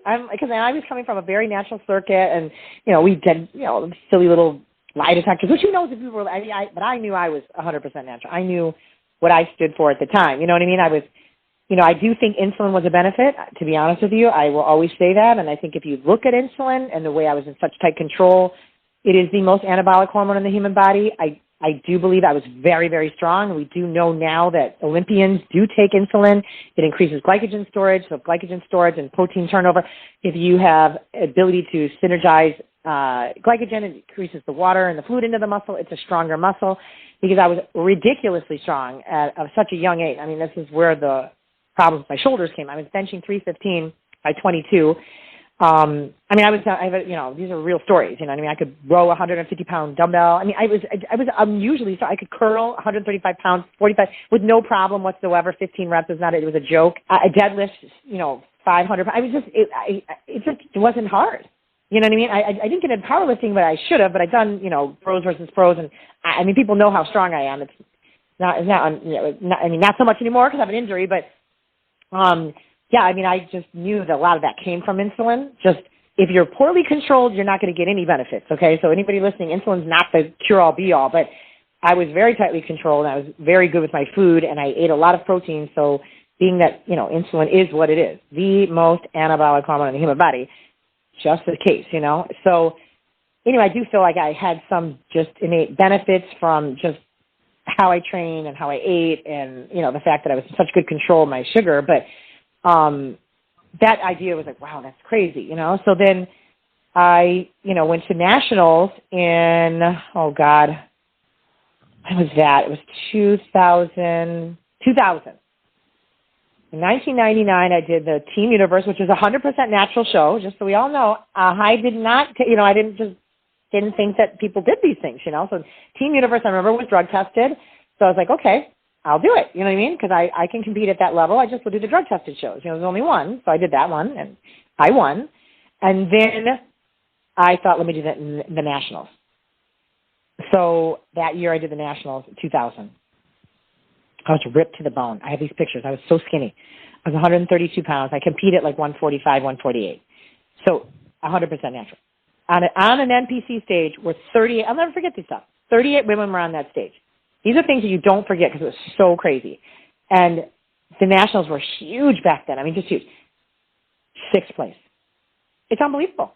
I missed top 5 by one. I would have been, it was 100% natural. And I was just such a cute look, you know what I mean? A little tiny waist, and I wasn't big, you know what I mean? But I had such good proportions, and, I beat people out that weren't as good a shape. And it was a really wild experience. I was like, wow, I did that on literally creatine, glutamine, tight blood sugar control. I mean, like, knowing my diet, I was really on bullshit, you know what I mean? Like, I was like, wow, okay. Well, I might have a future in this, you know what I mean? And it becomes addicting. I walked away from dance, which is sad. I never really, I would take dance classes just because I did a lot of choreography, but I walked away from the idea of ever being a professional dancer, which is, what it was, you know what I mean? And I ended up being a professional bodybuilder. So I think between the trade, I was happy with the choice I made. I mean, I loved the journey. I loved every bit about, and I can see why women still do it. You hold on to it because it's so much love and it's so much, oh my God, it really is just talking about it. It's a huge smile, from year to year. I loved every bit of it, every single year, every bit of it, every competition, every moment, the good and the bad and the ugly with it, So yeah, that's really how it all began. If Domingo's listening, he knows who he is. He's my inspiration to bodybuilding, really. He is still a natural competitor to this day. 100%. I know this to be 100%. We are very, very good friends. He would never do that to his body. He has an amazing physique and has been accused of doing drugs his whole life, and I know different because I was with him for 6 years. He would never do it, So he was always a big player with all the, HMB and glutamine and creatine and all that. He was just a supplement, lunatic. He just tried all the natural things, and, he did very well for himself, though. He's a good person and did very well in all the natural muscle manias. Awesome. And it definitely, he was definitely influential in your career, and definitely it's nice to hear that he's still doing amazing things in the world of bodybuilding. Respectfully, you mentioned about during your career so many accomplishments and so many titles that you've won. I got to ask you, do you remember the first contest that you won? So it was it was one of the NGA, was that Natural Gym Association. NGA, I don't even know if they exist anymore, so who knows, right? The NGA, and it was down in Yonkers, which is upstate New York, and it was a little rinky-dink show, and I won. And that was where it all started, with the NGA. And I became a pro with the National Gym Association. And, I realized that that had very little significance in the world, right? Because these little natural, but they're great. I mean, I don't want to say that about anything, but in terms of respect, right, you had to compete in the NPC. So, me being, right, who I am, that was just the beginning, right? And then that would have to translate into something much bigger. So you start here and you can go anywhere. And that was really kind of how it all began. I just competed in that circuit. I did really well. And I said, it's got to be something different, right? And that's when I did the first NPC show with the Team Universe, 1998, Team Universe. That was my first NPC show, and that woke me up to a whole new level, you know what I mean?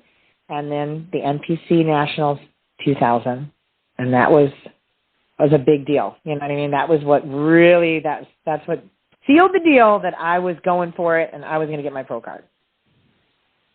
Oh, man, that's what's up. Well, everybody has to start somewhere, and certainly that was the beginning of the stepping stones of what you achieved in your career, in your athletic career specifically. And while we're still talking about bodybuilding for a moment, you mentioned about having a shoulder replacement surgery and how you still feel pain in your shoulder, with your right shoulder specifically. But I want to start off with this question. How often did you train for competitions? Like, how many hours and days a week would you devote to training for competitions?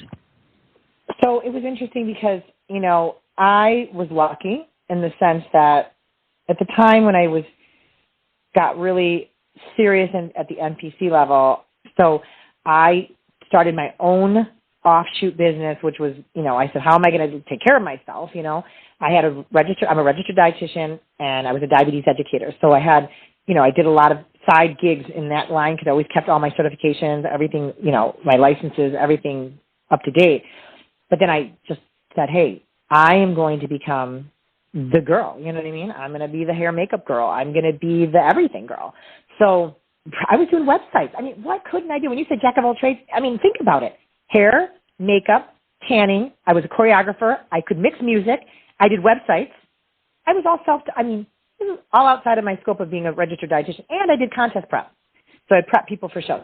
So, I mean, truly, like when I tell you, life is limitless, And then I was able to train. So I would get up in the morning. I would do my cardio. I would train for an hour. Sometimes I did 2 a day. So that was 2 hours there. And then I would do cardio again at night. I mean, so I loved to be in the gym. It was like 3-4 hours a day, which is totally, I mean, I train 45 minutes and sometimes I feel like I look better now. I put so much, but I mean, it's obviously it was just a totally different world. I mean, I was training for a real serious purpose, and so, I mean, at the heart of it, I think the most, it was like, really the heart of competition was like 4 hours, you know what I mean? But, honestly, you need an hour in the gym. I was an overtrainer. I mean, you're talking to somebody like, don't listen to me. I love to be there. So, cardio in the morning, cardio at night, and, train, mid-morning, go back there for like accessory muscles. I mean, unbelievable. But listen, I mean, I wanted to be the absolute best I could be. I wanted to learn as much. I wanted to push my body to the absolute, I really thought I was invincible. I did. I thought it was different. I thought something was I was just wired differently. When I didn't have any injuries, I didn't have any injuries. And then when I started getting them, it's a slippery slope. I really believe that. Once you get one injury, you start compensating and you're sitting there, you're in a very slippery slope because your body will compensate for the ailments and you will create more injuries. You know what I mean? So, and that's kind of what happened. But, that's really how my training was. And it was a body part a day or accessory muscles. If I was doing chest in the morning and maybe I would do, calves and forearms. I mean, I would find any excuse to train, Then, Tuesday would be back. And then in the afternoon, I might be abs or something, or I would teach an aerobic class. I was out of my mind. I was really out of my mind. The amount of energy I have is unbelievable. And anybody that knows me, you have to be on something. I take no fat burners whatsoever. I never did my entire career. It raised my blood sugar. So I never took a pre-workout. I do not drink coffee. I do not take any amphetamines. Amphetamines for a person with type 1 diabetes will create a fight or flight response and will increase their blood sugar. Didn't do it. Don't take Adderall. Don't do Ritalin. I've tried those things just as an experiment because I'm a human guinea pig and I wanted to see what those did to my blood sugar. Not a good idea. So you have to compensate for more insulin. I'm like, forget it, not doing it. So I literally live off of pure energy. Pure. Like, I wake up in the morning, drink my water. I do I do an apple cider vinegar, lemon, turmeric, ginger kind of nonsense cocktail that I make every single morning. That's what I drink. I believe in super hydration. I drink, just keep drinking and then get to the gym. That's all I need. I don't do any of it. So, and I really, really believe that we are adrenal fatigued, and I don't believe in these things. I just think that they're going to work against you on many levels. You start here, and you're going to keep needing more and more and more. And they're very addictive, and then you need them. I need nothing. I just need to get up in the morning. I don't need coffee. I don't need anything. Give me water, and I'm good, So, yeah, I believe in total pure energy, and that's how I did my whole bodybuilding career. I was the only idiot that did not drink salt. No, it was, I was as hardcore as they came. Yeah, it's hard to keep up with me. I mean, I trained with only men. I didn't like to train with girls because no one could really keep up. And I could go head to head with a lot of guys. And the guys that have trained with me, they know that what I'm saying is true, I could lift 100-pound dumbbells, absolutely no problem. And I went to 130s. That's how I hurt myself. But I really thought I could lift anything. I mean, 100s were a joke. So I was like, let's go to 110s. Joke. I have that on an Instagram post, like on incline. No one has to stop me. Just, you know what I mean? Then I did 100-pound shoulder presses. That was a fun video. I had my really skinny friend. She's like, can't lift 5 pounds. I said, for a joke, just look like you're spotting me. And like, she can't do anything. And I was lifting the 100-pound dumbbell presses, and, it was a kind of a funny video, because they knew she couldn't spot me. I obviously could do them on my own. But it was, it was to a demise. It was absolutely to a demise. It sounds great. It sounds like bragging rights or whatever, but not so much, because I could have preserved my body had I not thought that every single workout you have to keep going heavier and heavier and heavier until, eventually your joints aren't going to be able to do it. You know what I mean? And something's going to give. And that's really what started happening, and I kept wanting to chase being strong. I loved being strong. I loved being strong sometimes more than I loved the look that it achieved, because it was deeper than that for me. It was deeper. It went back to the little kid that was 12 years old that was sick. Do you know what I mean? So it was deeper, so much more psychological for me. And when I didn't feel strong, I felt weak. And that is really like the therapy session that we're having right now is really what brought me down. And I had somebody could have just taken me back. You're doing this crazy ish. And I empathize with Ronnie. When I watched Ronnie, I saw myself in him. I cried during that entire thing about the king. I literally cried. And I trained the way I know I'm not Ronnie. I'll never be Ronnie, but he would deadlift right before a show. So would I. Didn't care. 2 weeks out from a show, could care less. I'm like in there deadlifting 400 or 500. It's stupid. It's pure stupid. Like, what am I doing? But I could do it. So I just did it. You know what I mean? And these are the things that like are just dumb. They're really dumb and couldn't have listened to anybody. Anybody tried to talk to me. There was no talking to me. That's how I trained. And if you were going to train with me, you were going to train like it was your last workout. And you have to, like I told you, it was the mental strain of that. And I couldn't get that out of my head. And then, it's all what it is, the shoulders just, those were the things that really just, the injuries just, wow. The heavy pressing is going to get you. I was benching too heavy. Then I was, dumbbells 130s. I mean, come on. I mean, that went bad. That was what hurt me.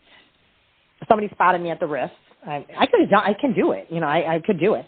I said, please spot me at the elbows, and I took the 130s back, flat bench, and he grabbed me and I couldn't feel it, and the arm just overstretched. I mean, 130 pounds came down, stretched out my shoulder went, whoo, and that tore the entire labrum. I mean, the labrum was gone. Both of my shoulders had no labrum. So I never fixed it because I was like, oh, no, I'm just going to. So that all scarred over, and then that just created more and more arthritis, Like, I should have fixed the labrums. I didn't.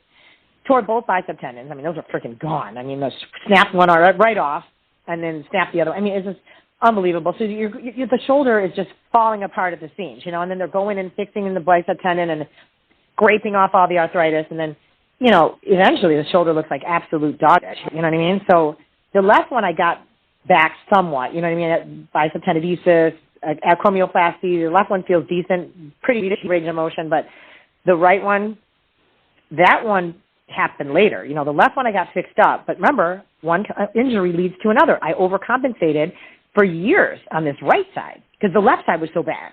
So then the right side was taking a beating, and I kept going. I did everything for that right side, man. I did stem cells, PRP, ART, chiropractic. I mean, the amount of money I spent on that right shoulder for 10 years to stay in the game was unbelievable. Hyaluronic acid shots. I mean, I did everything off label. You name it. Yeah, I've done it, you know.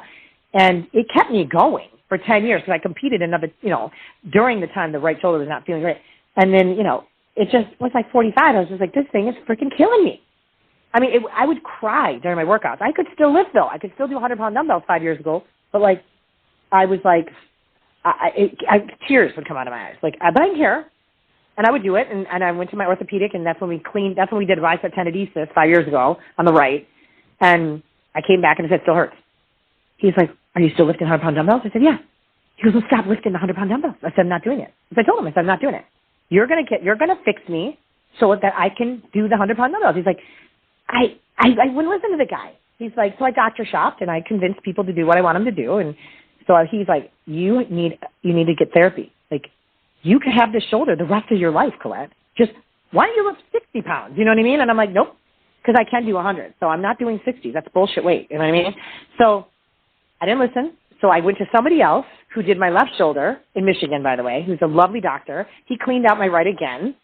And he's like, look, he opened up space. He took too much off the clavicle, which he admitted to, but he thought he'd give me more space in there and then on a lifter. So he thought, let me just give her more space because everything was just so impinged. Worse.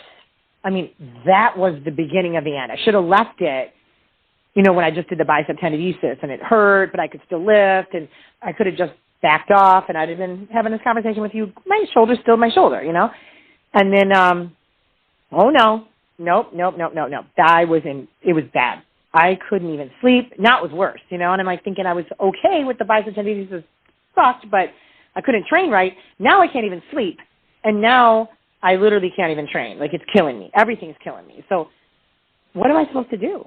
You know, I identify myself as somebody that lifts. Every time I lift, it's killing. I mean, I couldn't even do things like, I couldn't do anything. Like even trying to squat, couldn't squat because I couldn't get the shoulder back. I couldn't hold the weights of dumbbell squat because that hurt. Couldn't stiff leg deadlift, that hurt. I mean, everything hurt. And I'm like, oh my God, what did I do? I totally ruined my life, like by this surgery. And I saw him and he was like, Colette, listen, let's go on, you have inflammation. Let's do cortisone shot, which I hate doing. And I'm like, fine, I'll do it. No relief, like zero. I'm like, that didn't help at all. And so what happens is when you exhaust every possible way to get out of pain, we're talking cortisone. I did hyaluronic acid. We did the clean out. I mean, what else is there to do? There's nothing to do. You have to get a replacement. I mean, you know what I mean? There's no other option that I had. I exhausted everything except to stop lifting. So I was like, well, I'm not going to stop lifting. So, what do I got to do? And so then I reached out to actually, it's at Westside Barbell in Ohio, and he passed, Lou Simmons. He had a it's an arthrosurface, which is a less invasive, but invasive shoulder replacement, which I was going to do a ream and run, which was by Dr. Matson out in Washington. All the way out there, he's the inventor of the ream and run, which is what Hope Solo did, where they're just reaming the glenoid and you're putting a head on the humerus. I was going to do that, and really in retrospect, I wish I did, but I did a newer version of that, which is still kind of experimental. It's only 10 years old, but I was like, you know what? I'm going to do it because I'm hard-headed. And they ream the inside of the glenoid, which is where the lip, that's where the ball sits in, and they put a little, what they call kind of it offsets it. It's a little circular polyethylene. It's not going to take up the whole glenoid because that's what was the failure rate, right? I knew I'd cause a failure rate because it fails at the glenoid, not at the humeral head. So I did this kind of modified ream and run. Look, I love the guy. The bodybuilder, he was a bodybuilder that did my surgery. He's amazing. Everybody's different. And we all, don't always respond the same as others. And also, I'm so unique because he's never worked on a female before. He did lifters. And I was concerned when I did the surgery. I said, well, do you have things? I'm very little. My joints are super, super little. My bones are really small. And he had to put the smallest one in. And truly, I believe it's just a little overfitted. It's overstuffed. I mean, anybody listening, knowing this is a very common problem. But that was the smallest one they could fit because this is a new surgery and they don't have all the different millimeters. So it's just a little too big in the joint. And I'm not going in there again. I'm just not. I can do everything. I just can't press. I mean, it's really sad because, I know you mentioned in there, you want to talk about my favorite body part. I mean, my favorite body part was chest. I mean, I could lift anything. Pressing was my jam. Pressing is no longer my jam. It's hard. It's hard to deal with. I know it's not, I mean, I can pull ups. I can do things that other people that have shoulder replacements can't do because I have technically the shoulder replacement I have, there are no modifications. You can do whatever you want because the glenoid is not messed up. The glenoid doesn't have a lip on it. It's free to put the ball in there. So you can really, he had no limitations on me. My limitations on it, I just can't do it, So I went from pressing just anything and everything from shoulder presses to chest presses to, pretty bad. I mean, it's pretty almost embarrassing to talk about. I mean, I'll do it. It doesn't feel great, but I can do it. But I, can do everything else. So I look at it like, look, I can do everything else. I just can't really press, You have to, I still look fine. The shoulders, I can do everything, laterals, fronts, rears, upright rows, I can do all that. Shoulder presses, it's got to be on a machine and it's got to be modified. It's got to be close grip. The joints got to be closer together. I can't be too wide. Same with chest. It's got to be tighter. I got to get it tight to my body. So I do what I can, for any presses. I'm not doing anything big for those at all, So the idea of going back in on a sixth surgery, I mean, I'm not doing it. I'm just not. I got to again evolve. I'm a person like earlier saying I never say never. That there's no such word as can't. But there's also being logical, and there's also being a sane individual and realizing, I got the shoulder replacement. I can sleep at night. I have no pain at night. I have no pain during the day. I can train back. I can train legs. I can train arms. I can train, shoulders. I just can't press. First, It's like, it's got to be a machine. It's pretty sad, and it's what it is. You know what I mean? I still do it. I still train chest day. I did what I could do, and I go through the workout, and I do what I would have done, but I just can't lift half the weight. Not even half. It's less than half, but it's all right. You know what I mean? I still look good, and I still identify myself as, the dedicated soul that does what I need to do, that makes me feel good and, at peace with my soul. And that's training. You know what I mean? That's training. You're absolutely right about that. And even though with you having the multiple surgeries, we still find ways to modify the training, just have to work, as they say, work around the kinks. And that's certainly what you've done and what you've continued to do with your training and stuff. And like you said, even though you can't lift as heavy as you used to, you still make ways to train your chest and train other areas to make sure you get that full workout. And I just want to get into now just the next thing I wanted to ask you. So you talked about how many hours and days a week you train for competitions and having to go through the surgeries and finding ways to get those workouts in, just working around those injuries. How often do you train now? I'm still insane. I train 6 days a week. Just, okay. I really have to still do it. And I mean, my friends are like, wow, I said, you don't understand. It's a totally different 6 days a week. Now, I train 6 days a week my entire career since I was literally I started training very serious for bodybuilding at 19. That was all the way, in my entire really life existence, and, but it was balls to the walls. I would have to wake up in the morning for leg day and just have to psych myself up for what was going to happen. You know what I mean?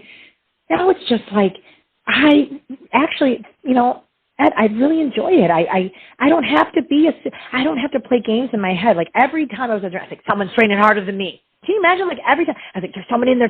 So give me that. I was just, my God, it was, so stressful. My training, I loved it. The training was so stressful. It had to be always a certain degree of accelerated, insanity. Now it's I go in there. It's my same little schedule. Monday is shoulders. Then Tuesday is back. Wednesday is legs. Thursday, I'm doing chest. Friday is arms. Saturday, whatever might be off. Sunday is my glute day. Because I had to adopt to this whole wellness thing where everybody's doing butt. So I do butt on Sunday. That's new for me. That's all new for me. But I'm like a whole day of glutes, because that's the thing to do, right? So I had to evolve in all this crazy training with the evolution of glute training. So that is, I used to do 2 leg days. Now my 1 leg day now is a glute day. So it's like that is me. And despite all odds with all my injuries and craziness, what I've been through, like I said, life has not been easy. I mean, this is not 1 surgery; it's 5. I have so many damn shoulder stuff. It's insane. You know what I mean? I've got more stupid like slings and apparatuses and different types of icing things that I've been through on my shoulders. You just you just decide, right? And I love to train, and I train for fun. It's all fun now. There's no game playing. There's no, I love my training now, and I really think it's fun. It's supersetting. Because I don't want to train too heavy anymore, because remember, I have a left shoulder that's not great, So I have to say to myself, I can't be doing big things, I'm not going to be deadlifting 405. I'm just not, and these things aren't, but I do like hard workouts that are like, I'm supersetting everything. So if I might do a row with the, with the high pull, and those are supersetted, and, the weights aren't crazy, but they're decent. And like everything is a fun kind of, some I'll do trisets or quadruple sets, and they're back to back, and they're hard. You know what I mean? You try doing a dumbbell squat with a Romanian deadlift with a leg press and an extension, and I'm doing that 5 rounds. You know what I mean? And then I got more added onto that. You know what I mean? The workouts are they're challenging. They're fast paced. It's a totally, when I tell you, a night and day difference in my training in terms of what I do. But I would still say that there's the intensity there. Like if somebody were to train with me, and I train with a lot of people still, and they're always like, "Wow, you know what I mean? This is cool. This is a cool way to train." You know what I mean? Because you're not pyramiding. We're not sitting there going, "Okay, let's start with 60s. Let's warm up. Let's go 80s, 90s, 100s, and that was the old days. You know what I mean? And a lot more rest. I was doing big things, man. Every workout was just was training to die, how heavy can you go, And now it's a weird transition, but it's fun, and I'm embracing it. I really am. I'm embracing the change, and and I think we have to evolve as humans, So that's kind of my evolution of training, like just finding a different way, making so it doesn't feel like I'm doing nothing. I mean, pound presses are a joke, but you make 35-pound presses. Listen to this, and you do 30 of them. Superset that with a push-up. It's not easy. That's not easy, okay? You do that 5 rounds. I mean, so it is hard, and I get sore. But I mean, 35-pound dumbbell press is like embarrassing, because considering I would never even touch those. You know what I mean? I never even knew what those were when I was training. I warmed up with 60s. I mean, so the idea of me, oh my God, it's hard to even hear myself say it, but I make it challenging. You know what I mean? So I just have a totally different way of looking at like my training now. Absolutely. And you mentioned about that it's just so different from when you were a competitor. There was always like a set schedule, but now it's more fun because you don't have the set schedule. You could just train to, maintain what you have, and also just kind of continue to build upon what you have and just build on it without that pressure and the schedule and checking on different parts. You can just, do it with ease and not have to worry about those things. And it's definitely very important, not just in your respective sport, but even in a lot of sports. A lot of retired athletes say training is just much different. It's more fun because it's not so much on a timetable. And I want to continue just with training. I want to ask you, what are your favorite body parts to train?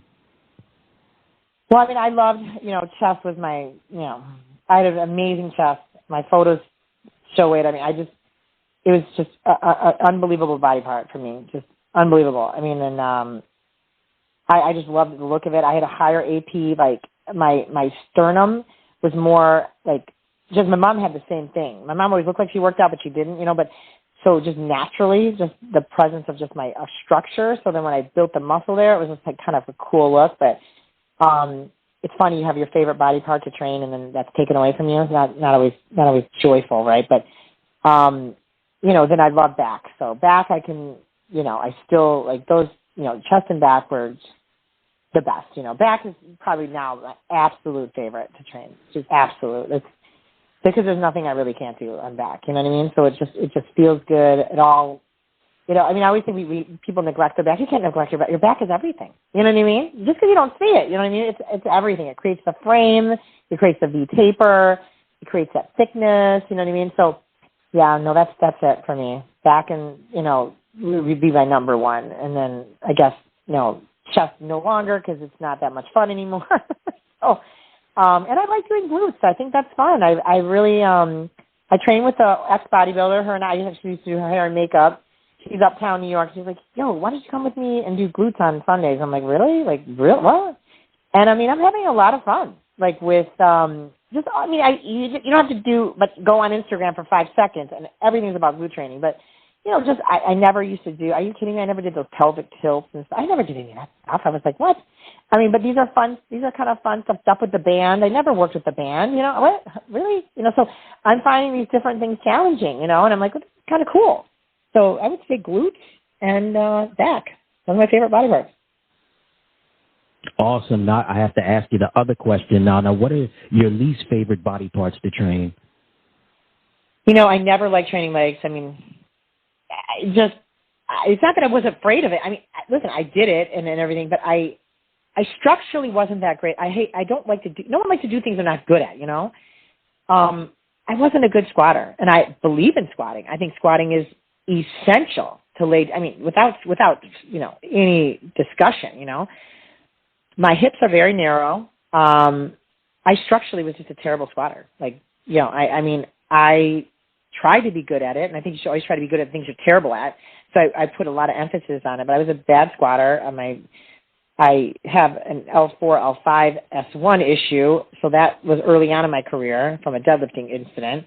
But so I always had a double belt, and squatting was always so uncomfortable for me. I would do it. I mean, I did it until I couldn't get my shoulders behind the bar, and then you have the note bar. And then I did front squats forever. You know what I mean?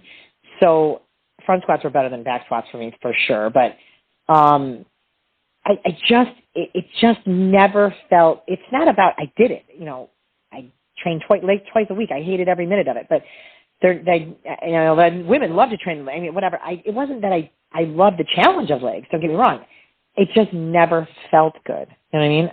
My back was always an issue, and then my shoulders became an issue, so I couldn't get my arms behind the bar, and it was just so frustrating. Like it seemed like one obstacle after another with all my leg training. You know what I mean? So when I tried to squat, then I had front squat, and then whatever, that was a modification. I just didn't back squat much anymore, and then then there's the note bar, and then my knee hurt, and it was just never, yeah. So I just never, I wish I loved leg training. I really do. I wish I was into it, but that was never my favorite.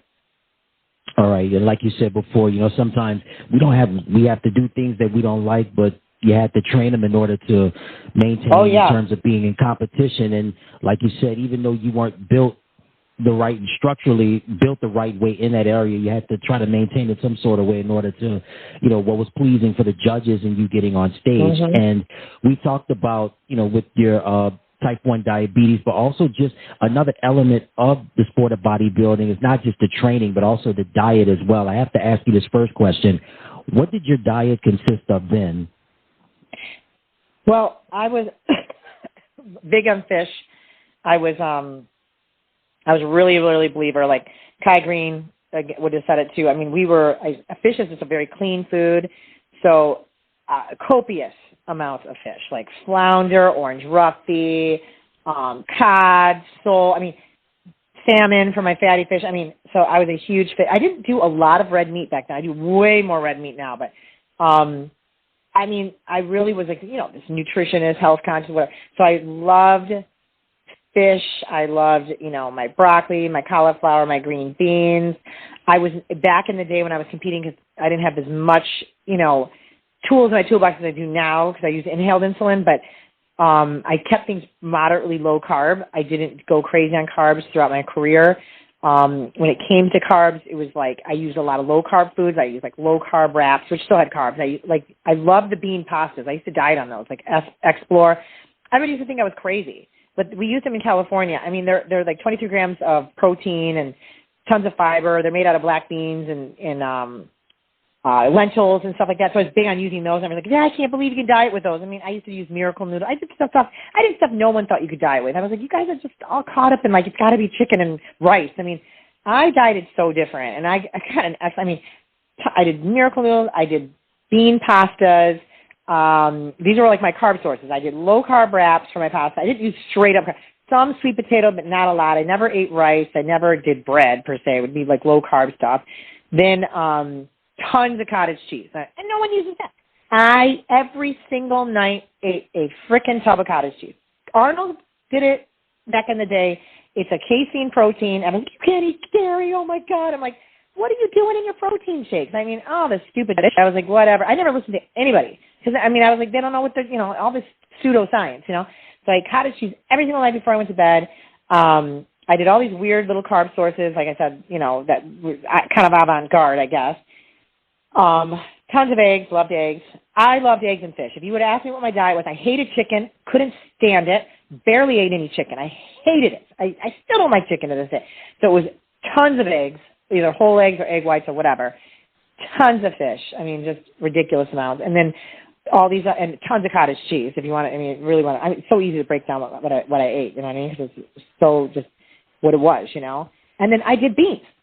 Beans were a big fiber source for me because I felt like they were more low glycemic. So I didn't do what other people, I did lentils, black beans, kidney beans. Those were like kind of my carb source. So totally different. I mean, I don't even think you're going to talk to anybody that ate like that. I just ate totally different.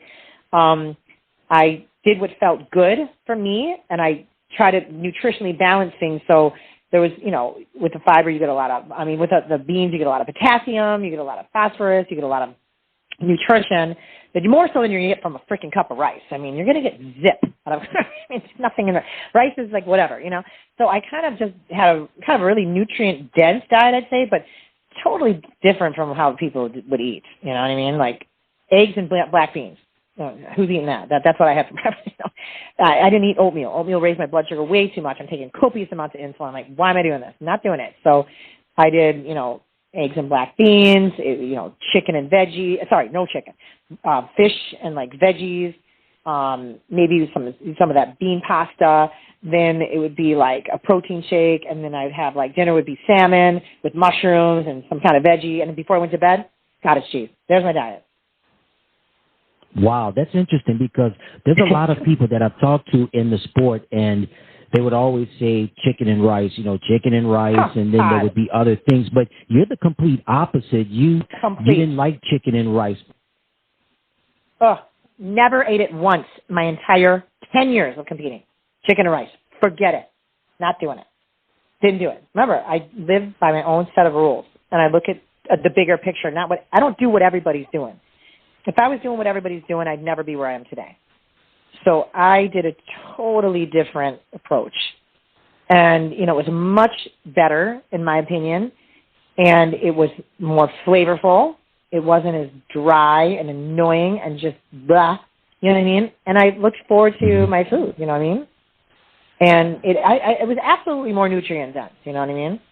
I really didn't care about my macros much. Like I didn't give a shit. I just knew I needed about, I was crazy on protein. I mean, like 200 grams a day. I mean, like I was, that was my focus. I mean, I had to eat protein. So you're getting extra protein in the beans. You're getting protein in the eggs. I'm getting protein in the fish. Protein. I mean, it was just protein. However, I built around that, it wasn't a lot of fat. My fats would come from either days where I do whole eggs or salmon. And then the other days would be lower in fat, and I would have a little bit more of the bean pastas or the the legumes. So I kind of structured it like that, but I wasn't throwing in rice, you know what I mean? I wasn't throwing in these other, potatoes. I mean, I haven't had a, forget about that. I mean, do some sweet potatoes, but really wasn't that much.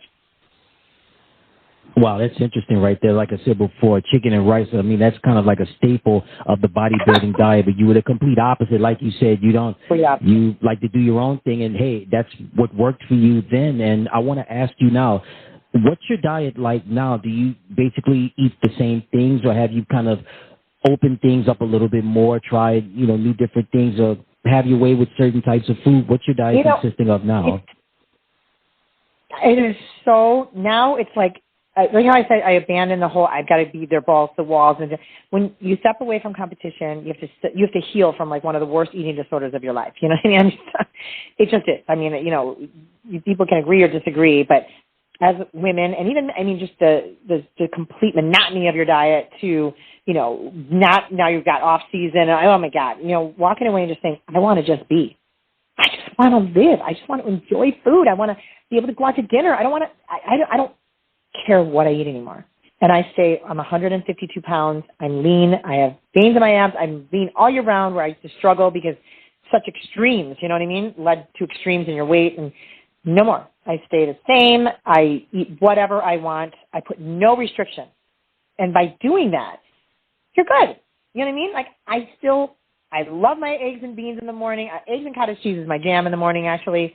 And then I just mix the eggs and I put the cottage cheese on top. I just love that. And then, you know, protein shakes as snacks, you know what I mean? So they're just better for you. I don't do bars because those aren't good for you. And feel better with the protein shake. And Fairlife makes that chocolate protein shake that's like 42 grams of protein that tastes like chocolate milk. Oh, my God. And then I do love that thing. And then, you know, I'll do like, you know, lunch is like sometimes a salad and chicken because we're at the office. And I don't want to get weighed down by carbs, so it'll be kind of a low-carb deal.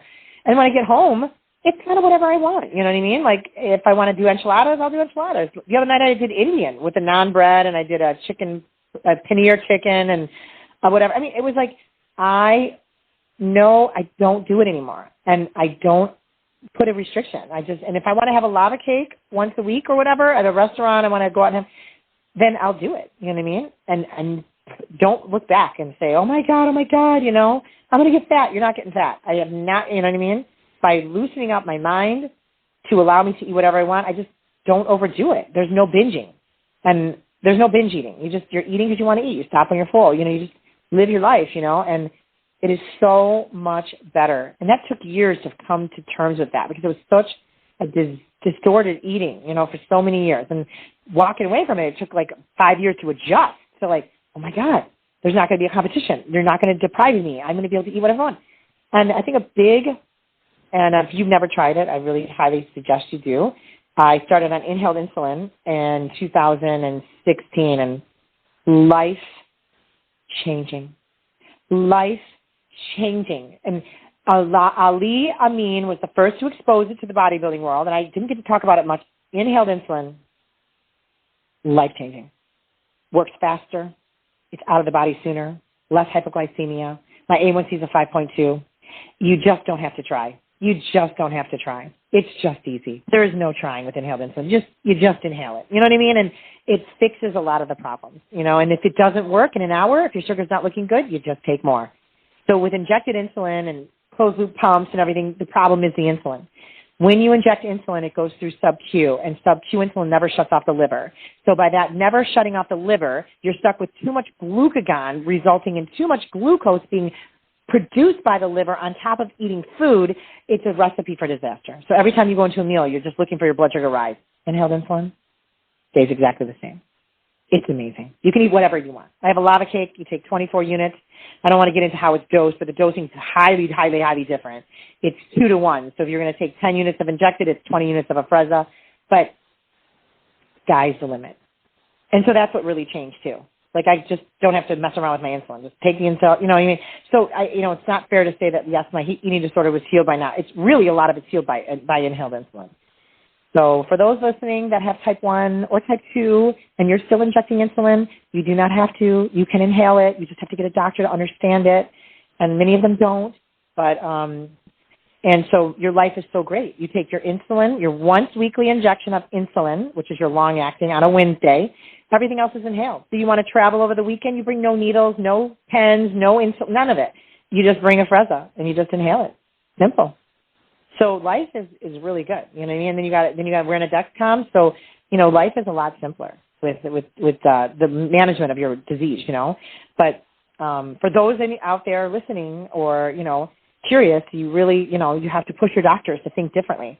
They're not going to be telling you about it because they don't know how to dose it and they don't know how to use it. So they're not going to prescribe it. You know what I mean? Doctors do what they feel comfortable with. And I know this much as a nurse practitioner. I know the drugs that I feel comfortable with when I'm prescribing for other disease states. So I now know what these doctors are facing and why they're not mentioning to you about inhaled insulin. They don't know how to use it. They never learned in medical school. They will never tell you about it because they don't even know how to write it in the EMR. So they're literally never going to tell you about it. They're going to say bad things about it because they don't know how to use it, write it, what it even does, how it works, when to take it, how fast it goes in, how fast it's that. So I'm not going to get on a soapbox, but you're not getting a lot of the things because your doctors are just, they don't know. And it's nothing against them. I'm not saying that. But continuing education is real. And unfortunately, these doctors have been practicing for so long, and the diabetes is moving so quickly that it's hard to keep up. So I'm not criticizing. I'm just saying somebody living with the disease, we're keeping people in the dark about something that could literally, no more needles and none. And 1 shot a week is going to be your basal. And the basal is so amazing because we never thought Tresiba was going to work once a day, and it does. And this is a 7-day-a-week insulin, you know what I mean, that just sits in the background and suppresses the liver from making glucagon. So all you need to do is pick up the pace with what you're doing with your food. So inhaled insulin works just more physiologic. That's it. Wow, that's a lot of important information. And for anybody that's listening out there, please do your research and look into the inhaled insulin Afrezza that she mentioned earlier. Definitely important. Do your research. Get with your doctors or anyone that may be knowledgeable on diabetes. It is extremely important. And thank you again for passing along those tidbits to the listeners out there. And we're going to get more into diabetes in just a little bit. But now that you're out of competition, well, I should say during your competition days, I got to ask you, what were your favorite cheat meals? Oh, my God. Well, I think I have a personal favorite, which is obviously the molten lava cake, which is unbelievably good.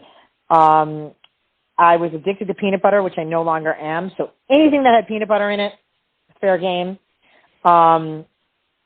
Chocolate chip cookie, like on a skillet, ice cream on top of it, definitely good. And Thunder from Down Under. I mean, I'm talking all desserts here, but which I don't even know if they make anymore. It was Outback. But I guess overall for a cheat meal was sushi. Absolutely. It had to be sushi. That's a popular one. When I talk to a lot of competitors in your sport, that's one of the first cheat foods that they mention is sushi. So that's interesting. Normally, it's the usual pizza and the hamburgers and stuff. But you mentioned some interesting ones with sushi and the molten lava cake. That's those some go-tos right there, definitely. And I just want to continue with, during your competition days, what vitamins and supplements did you take in order to maintain and get ready for competitions? So, I mean, as a nutritionist, I was just big on kind of the obvious ones. Vitamin D, we all should be taking that. And I would do 10,000 a day. So to get a little 5,000 milligram, and I do 2 of them. I thought that you need to do 1,000 milligrams, maybe twice a day of vitamin C, because when you're pushing yourself so hard, your immune system it's a casualty of the immune system. So I was like, I really had to, the idea of vitamins and minerals was optimizing your health because you're pushing yourself to the ultimate limit. So vitamin D, vitamin C, I would do like a multivitamin just on top of everything. Remember, multivitamins are kind of scant in calcium and vitamin D, some of the others, so that's why I supplemented otherwise with extra vitamin D, extra vitamin C, then a multi. I was big on probiotics because I felt your gut health was really important. So I kept a good probiotic, which I always keep recycling, figuring out which one I like, or don't like, because that's ever changing. But I was big on collagen because of my shoulders, and I was big on doing glucosamine, SAMe, because my joints were failing me, you know what I mean? So as much as I could do for joint health, I did, because that became a big priority. But that was really kind of my mainstay when it came to just, if you start going polypharmacy with this stuff, it gets crazy. Like, you want to take everything. So I thought I want to be, I hate, an omega-3, sorry. I was big, even when I do Vasepa now, Vasepa is a 1,000 milligram prescribed omega-3, but Lavazza was back in the day. So I would get that prescribed by my doctor. So I would do omega-3s at 4 to 6 grams a day. So that was kind of cool, you know what I mean? So I would that was nice to get prescribed. I didn't have to buy it, and it feels more real, you know what I mean? Or like getting it from a doctor, whatever. So I do Lavaza right now. So, Vasepa. So Vasepa, I have a prescription for. Vasepa is just a prescription, very highly purified omega-3. And I do that currently. So I was doing that then, and I still do it now. My regime on that is pretty much the same, you know what I mean, in terms of like the vitamins I take then and take now. And I still do creatine. I'm all natural. I don't take anything, supplement-wise other than, I do creatine. I think there's a lot of science behind it. Collagen to this day, you know what I mean? So, it's really basic. I'm not an over-supplementer, I'm just taking copious amounts. Some of these people are just taking everything and anything. I don't know, we don't know. So I think if you have a good diet and you keep up with the basics, everybody needs a vitamin D, and I think omega-3s goes without saying, and maybe a multi and then some extra vitamins. I really just keep it simple. I keep it simple these days. Right, there's nothing wrong with that. Sometimes you just have to keep things simple and certainly also know what your body can take as well and know what your body needs as well. And that's important for any individual, regardless of, what background you're in. It's important to know what your body needs and know what vitamins and supplements you need to take. And I want to just continue with the sport Peter. And I've got to ask you, in your opinion, what were the best things about bodybuilding? Oh, my God. I loved the people. I loved camaraderie. You're in a fraternity, right, or a sorority, or just, it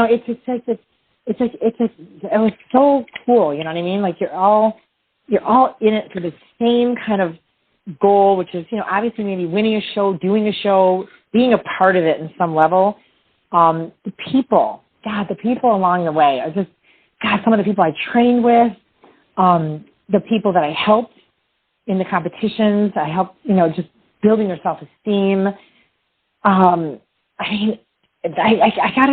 the people, the love I got from the fans. It all goes back to the people, right? Like it's how they made me feel, and how all the, what I was giving back, maybe with my skill set in the sport, but, what I got back from them too I'm going to go back to love. It's about love, and I'm just I love love, and I felt a lot of love, and I miss that. Like I miss that love that I got from the sport. When I walked in the gym, I felt the love, right? When I trained with a new person, or a person would come to train with me, I felt the love. When I was on stage, I felt the love. You know what I mean? It was just so much love, and I think I think that's what keeps a lot of people. You could call it ego, you can call it whatever you want, but I really call it just like really just a 4-letter word, love, and then I losing that, not competing, you don't feel that, you know what I mean? Like that whole God, just like you're on that stage, and you just, for me, it was so much bigger than that, like it's what I felt from the people, you know what I mean? Whether that was in my head or not, you know what I mean? It's what I felt. So I get that now, walking away from it, not feeling that, I get that now in how my patients feel, you know what I mean? And what I give back to my patients, like I get that love. When I'm in a clinic, my patients love me. Nobody cancels. My schedule is full. It's very hard to walk away from it. And why do you think people are still competing in their 50s, 60s? You know what I mean? They're just, you lose that, you never feel it anywhere else. It's just so incredible. I think it's why performers love to perform, why they love to be on stage, why they love to get up there and whether you're a dancer, singer, whatever, and so that's what I missed, that's what I loved about it. Absolutely. And I just wanted to piggyback on what you were saying. You talked about the love that you felt. One of the best things you loved about the sport, and certainly the camaraderie. When I talk to a lot of athletes from that particular area, they kind of say, they echo those same sentiments. They say those same things that you say. And it's just, like you said, it's that fraternity, that sorority atmosphere, that brotherhood, sisterhood. It's truly nothing like it. And now I want to ask you, in your opinion, what were the worst things about the sport? Oh, listen, with all the highs comes lows, I mean, there's a lot of cattiness. I mean, I remember just stupid shit, like I don't even know what's going on around me, but big rivalry back when I was doing the USAs and, between some of the women, and women can get really catty, and I'm just like, I don't buy into it, you know what I mean? But, then there's people that the rumor mills, like people would start, people love to watch people fall, and as much as there's the good, there's the bad, right? Because people, oftentimes they get off on seeing people crash and burn, which is really sick actually, but it's kind of the reality of life, and I helped, I mean, I give people my soul, and I really got out of contest prep because I just don't really do it anymore. I mean, number one, I don't need to do it. And to me, it's like gotten so commercialized and, people would be just fair weathered. I mean, I'm giving you my soul. You're not always going to win. You're not always going to win. So if you don't, then they're like, I'm going to hire a new coach. You know what I mean? It was just, there's no loyalty. So I started seeing the disloyalty in competitors when it came to everything that I did for them, hair, makeup, tanning, their contest prep, their choreography, and it's like, well, what have you done for me lately? You know what I mean? And then, the cheapness, no one wants to pay for anything, everybody's like struggling.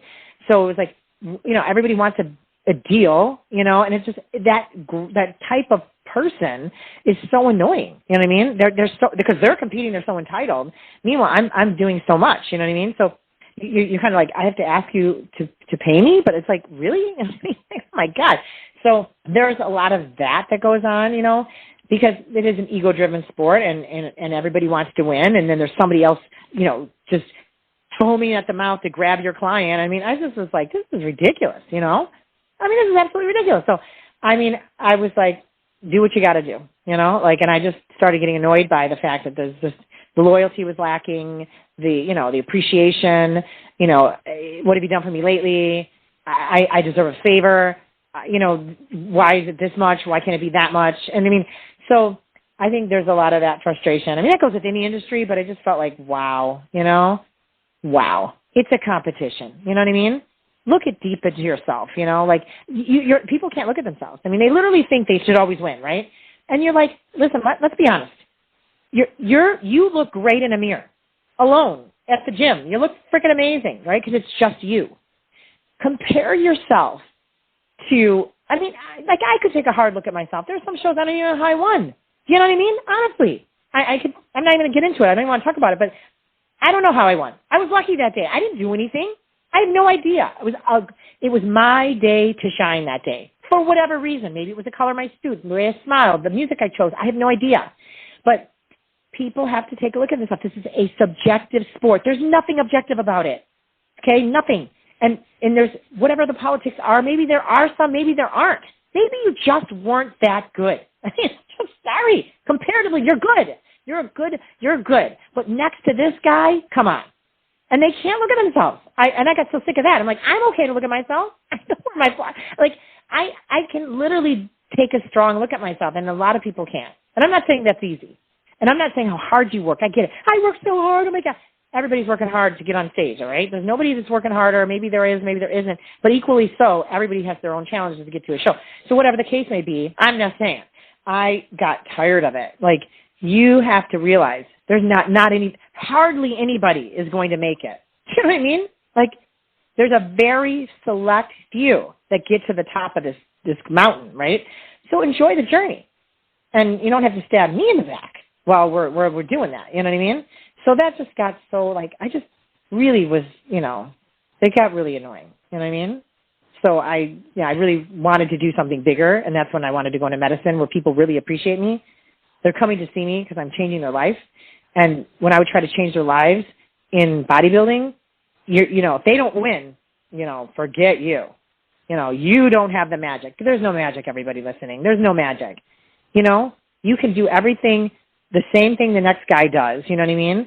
Or the next guy. Coaches don't have any magic. It's just a philosophy that you follow. And there's a million ways to get on stage, There's a million different diets. There's a million different ways to do cardio, a million different ways to train. Doesn't matter. You just pick away. This is not rocket science. I even think it's hilarious. I saw Lee Priest talk about it. You don't even really need a coach. I mean, I never had a coach. I did my own diet. I did my own thing. I don't need anyone. Nobody knows my body like I know it. I mean, give me a break. I find the whole thing so insane. Like, I mean, even when I would coach people, I'd be like, listen, I'm not going to coach you. This is a relationship because I don't know your body the way you know it. I don't know the way you react to food. You can't even stomach fish. You throw up at it. So that's not going to work. You know what I mean? So anyway, my point of the story is it got frustrating. You know what I mean? So I wanted to do I was appreciated by people that I could really help, and that was the type 1 community. I always say that I always help type 1s. I never say no to any type 1 that wants to compete because I know that I know more than anybody else in that area. So I will not. But the average guy that comes to me that wants me to help them, I'm always like, I just can't. Because the minute it doesn't go your way, believe me, you're bad-mouthing me, and you're just throwing me under the bus. And that's just the truth. But if they're type 1, I got your back. I got you. You know what I mean? Because that is my solid, and there's nobody that can help a type 1. If you're a type 1 having a coach that does not have type 1 diabetes, you really gotta stop. They just cannot possibly conceptualize what's going on. You know what I mean? So that is one area that I always say to this day. I have a few people that I still, that are type 1s, but in terms of, the tangent that I'm going on, that's the thing. As much as I love all the people in the camaraderie, then you always have the ones that they just can't see through their own, their own. This sport is brutal. You're literally putting yourself out there to be criticized. You got to be able to take it. I mean, life is not going to be, everybody gets a gold star. So yeah, that's just. I think it's just, I love loyalty. I love people, and I think people in this industry have to learn to, better respect those that are going out on a limb to them, help them, or whatever it might be. You definitely touched on a lot of points, and I just wanted to make a note that you have to go where you're celebrated, not where you're tolerated. And it sounds like you put up with a lot. You would definitely tolerate it, and you want to go where you're being celebrated, and you're in a place now where you're being celebrated. And certainly you went through a lot from what you're telling me and the audience as well. It's just kind of like the worst things that you have to endure being in the sport. And I just want to stay again just with bodybuilding before we go on to something else, something that's been in the sport, I guess, since its creation or the popularity has been steroids. I want to ask you, have you ever used them, or have you just gone the natural route? Like, what's been your relationship like with them? I mean, if you're going to compete at a competitive level at any sport that requires you to achieve top muscularity, top conditioning, you have to understand there's always a cost. And I just think when I first started this, I really thought that it was, and I achieved quite a bit, you know what I mean? Because I think there's just way too much lackadaisical attitude about performance-enhancing substances, like all over the internet. I mean, it's a big decision to make, and a lot of the things that go along with it, there's no walking away from, you know what I mean? So I always think that you really have to explore how much you love training and how much you love this lifestyle and how much you've put into it where you've exhausted all of your natural resources. Like Kai Green is a perfect example. Kai trained natural for most of his career until he really made it big in the NPC. And if you look at how just incredible he was able to attain so much muscular size, is because he had the work ethic from when he was a young child, you know what I mean? Making it in, the Bronx and Brooklyn, you know what I mean? And the fights he had to go along the way. But I think if you're going to compete at the Olympia, at the Arnold Classic, you have to decide where your comfort level is with performance-enhancing substances. Mine was never into masculinizing myself. Like, I never wanted to take things that were of high androgen value. Like, I looked at things as how far can you go on the absolute small. You can just, it's my decision, but that always was a difficult, coming to terms with, because if you look at the level of muscularity some of these women were achieving, it's almost impossible, if not completely impossible, without performance-enhancing drugs. So, I had to come to terms with what I felt comfortable with and what was safe for me, which is the very light anabolic substances that, the girly ones, you know what I mean? And that was all that I felt comfortable with. I never really, because of my condition, having type 1 diabetes, I was always predisposed to a higher risk of cardiovascular risk. I mean, this is how it is. I mean, most people with diabetes die of some type of heart disease because the heart is pumping all this blood every single day. The higher the blood sugar, you're just destroying, all your vessels, right? So anything that's going to cause lipid value changes, and I mean, none of this stuff is free. You don't just take any drug for free. Nothing. You know what I mean? So whatever you do, there's always a side effect, and so the answer to that question is, if you're going to compete at the Olympia level and you're going to compete at the Arnold Classic and you're going to be at the top of your game, you're going to have to make a decision. The decisions I made were very mild in my choices, but you have to decide. And I was my life, you know what I mean? And I wanted to be the absolute best I could be under my own, guidance of what I felt comfortable with. So I was pushed along the way, oh, you should do this, you should do this.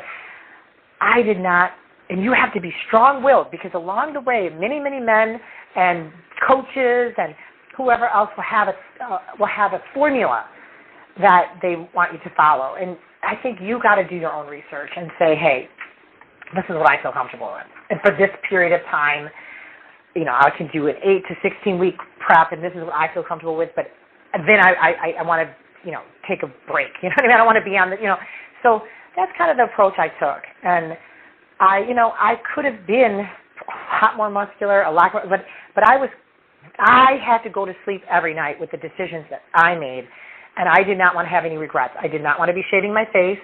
I did not want to have too deep of a voice. I did not want to, I just couldn't, I can't deal with those things. So you see what I'm saying? I can't do it. So I had to decide, okay, how far do I want to go in this sport, and what am I willing to risk? My femininity was not one of them. So you got to make some hard decisions, and I made those hard decisions. I have no regrets. I didn't walk away from this sport with anything but my orthopedic problems, which, believe me, but I didn't walk away with saying, oh, shit, you know what I mean? I've got to, do all these different things because I sacrificed my femininity. That wasn't something I was willing to do. And anytime people get anabolic steroid in your body, I don't care if it's Anavar, Primobolan, it doesn't matter. They're anabolic steroids, and they can cause androgen side effects. It just is what it is, no matter how mild it is. So, you have to really be cautious as a woman. And I have no problem if that's something you want to do. Listen, you want to. Who cares? And then you could have, if you're cool with that, and I don't really care. I think it's great if you have the balls to do it. You know what I mean? I never had the balls to do it.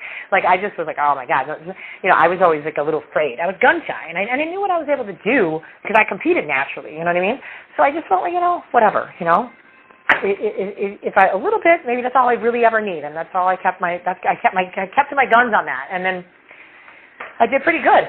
You know what I mean? And I walked away without any consequences to my health, or my femininity. So I think that's just the kind of the takeaway. But again, I'm not even judging. I don't care. Listen, I love the hypermuscular women. I think they're amazing. I just know I couldn't do it.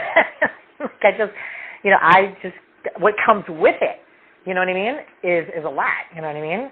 There's a lot of side effects of this stuff. So, I know too much now, especially, with the human body, that I just be so cautious, mixing all this different ish, So I guess that's it, but I have it's everywhere. It's all over. It's not going anywhere. The cat's out of the bag, you know what I mean? So it's part of the fitness industry, really. Wow. Has it ever just exploded with now it doesn't even seem like it's a secret. It's all over social media, Yeah, absolutely. And I just kind of want to say, you talked about you doing your research and having a schedule in place. I wanted to ask you, were these injectable, or did you take it by mouth through vitamins? How did it work? Certain chemicals like Anavar is oral. They don't make it in an injectable. So that's kind of the safest, where everyone's like, oh, God. But honestly, orals are not even that safe for the body. As we know, with taking insulin. To avoid first pass of the liver, injectables are actually better. You know what I mean? So everyone thinks, oh, God, you did an injectable. To be totally honest with you, It's actually safer. You know what I mean? So, I mean, Anavar can cause a lot of side effects, really, to the lipid panel. Man, I can tell you that. That's for sure. And you're thinking, oh, it's just Anavar. You know, it's like, wait a minute. So really, injectables are better. You know what I mean, in terms of safety. Honestly. So I mean, the things that were, to throw out there. I mean, you can inject EQ. You can do DECA, NPP. I mean, later on in my career, I mean, I really only messed with Nandrolone, which is a Nandrolone propionate, which is a shorter-acting DECA-durabolin, because my joints were so freaking bad. So that was helpful. The Anavar, and then Primobolan was around back in the day, but I don't even think Primobolan is even real these days. So if you find it that it's real, it's very expensive. But that's about as good as it got. You know what I mean? It just wasn't. I didn't use clenbuterol, which is a big fat burner, because it messed up my blood sugar. So nope, didn't do it. Wasn't really big on thyroid because I know too much about it. I didn't really believe on people would do so much thyroid, and I'm like, it's kind of counterintuitive. Number one, it's not good for your heart. Number two, it's also like counterintuitive to building muscle. So I wasn't really big on that either. Wasn't huge on fat burners. I mean, it was really just diet and cardio. So I didn't really, get off with all these fat burners. People were doing Adderalls and, all these stimulants and all this. I didn't do any of that stuff. So it's amazing I made it as far as I did. You know what I mean? It really is. It's amazing I did as far as I did because I was really just think about it. I didn't even drink coffee. And coffee has fat burning power. I mean, what the hell? I don't even know how I did it, I think helpful for me, to be truthfully, near the end was when I started using GLP-1. So what I think really made the difference for me, because I wasn't big on these things, for fat burning, and if you want to work with me in the future, because this is where the future is, I started on Victoza when my last competitions. I knew that was magical. I just knew it. I knew 10 years ago that this would be the biggest diet drug in all of the world. And it is. It is. Now we have Ozempic, number one drug in the entire world, supply-demand issues, the whole deal, semaglutide, everything. Made a huge difference. You don't need thyroid. You don't need clenbuterol. You don't need any of it. So I knew that was a big win for me because I was like, I'm onto something. Because I had no access because I was in the diabetes world. I mean, this is what I did, So I started using that totally off-label. It's not for type 1s. Again, told you it should be, but it's not. But I'm like, wow, this is it. And I talked to my doctor about it, and I'm like, listen, we're onto something here. Then the SGLT2 class came out, which is Invokana, which is Jardiance, and Farxiga. Then I knew I was onto something. That drug basically causes you to leach out can be up to 300 grams of carbohydrate a day, right? So your kidneys reabsorb glucose, which is an adaptation to basically starvation. So everybody's body does this. You have this reabsorption of the glucose through a channel called SGLT2, which is sodium glucose transport receptor, and you block it. So I started using that. These are diabetes drugs.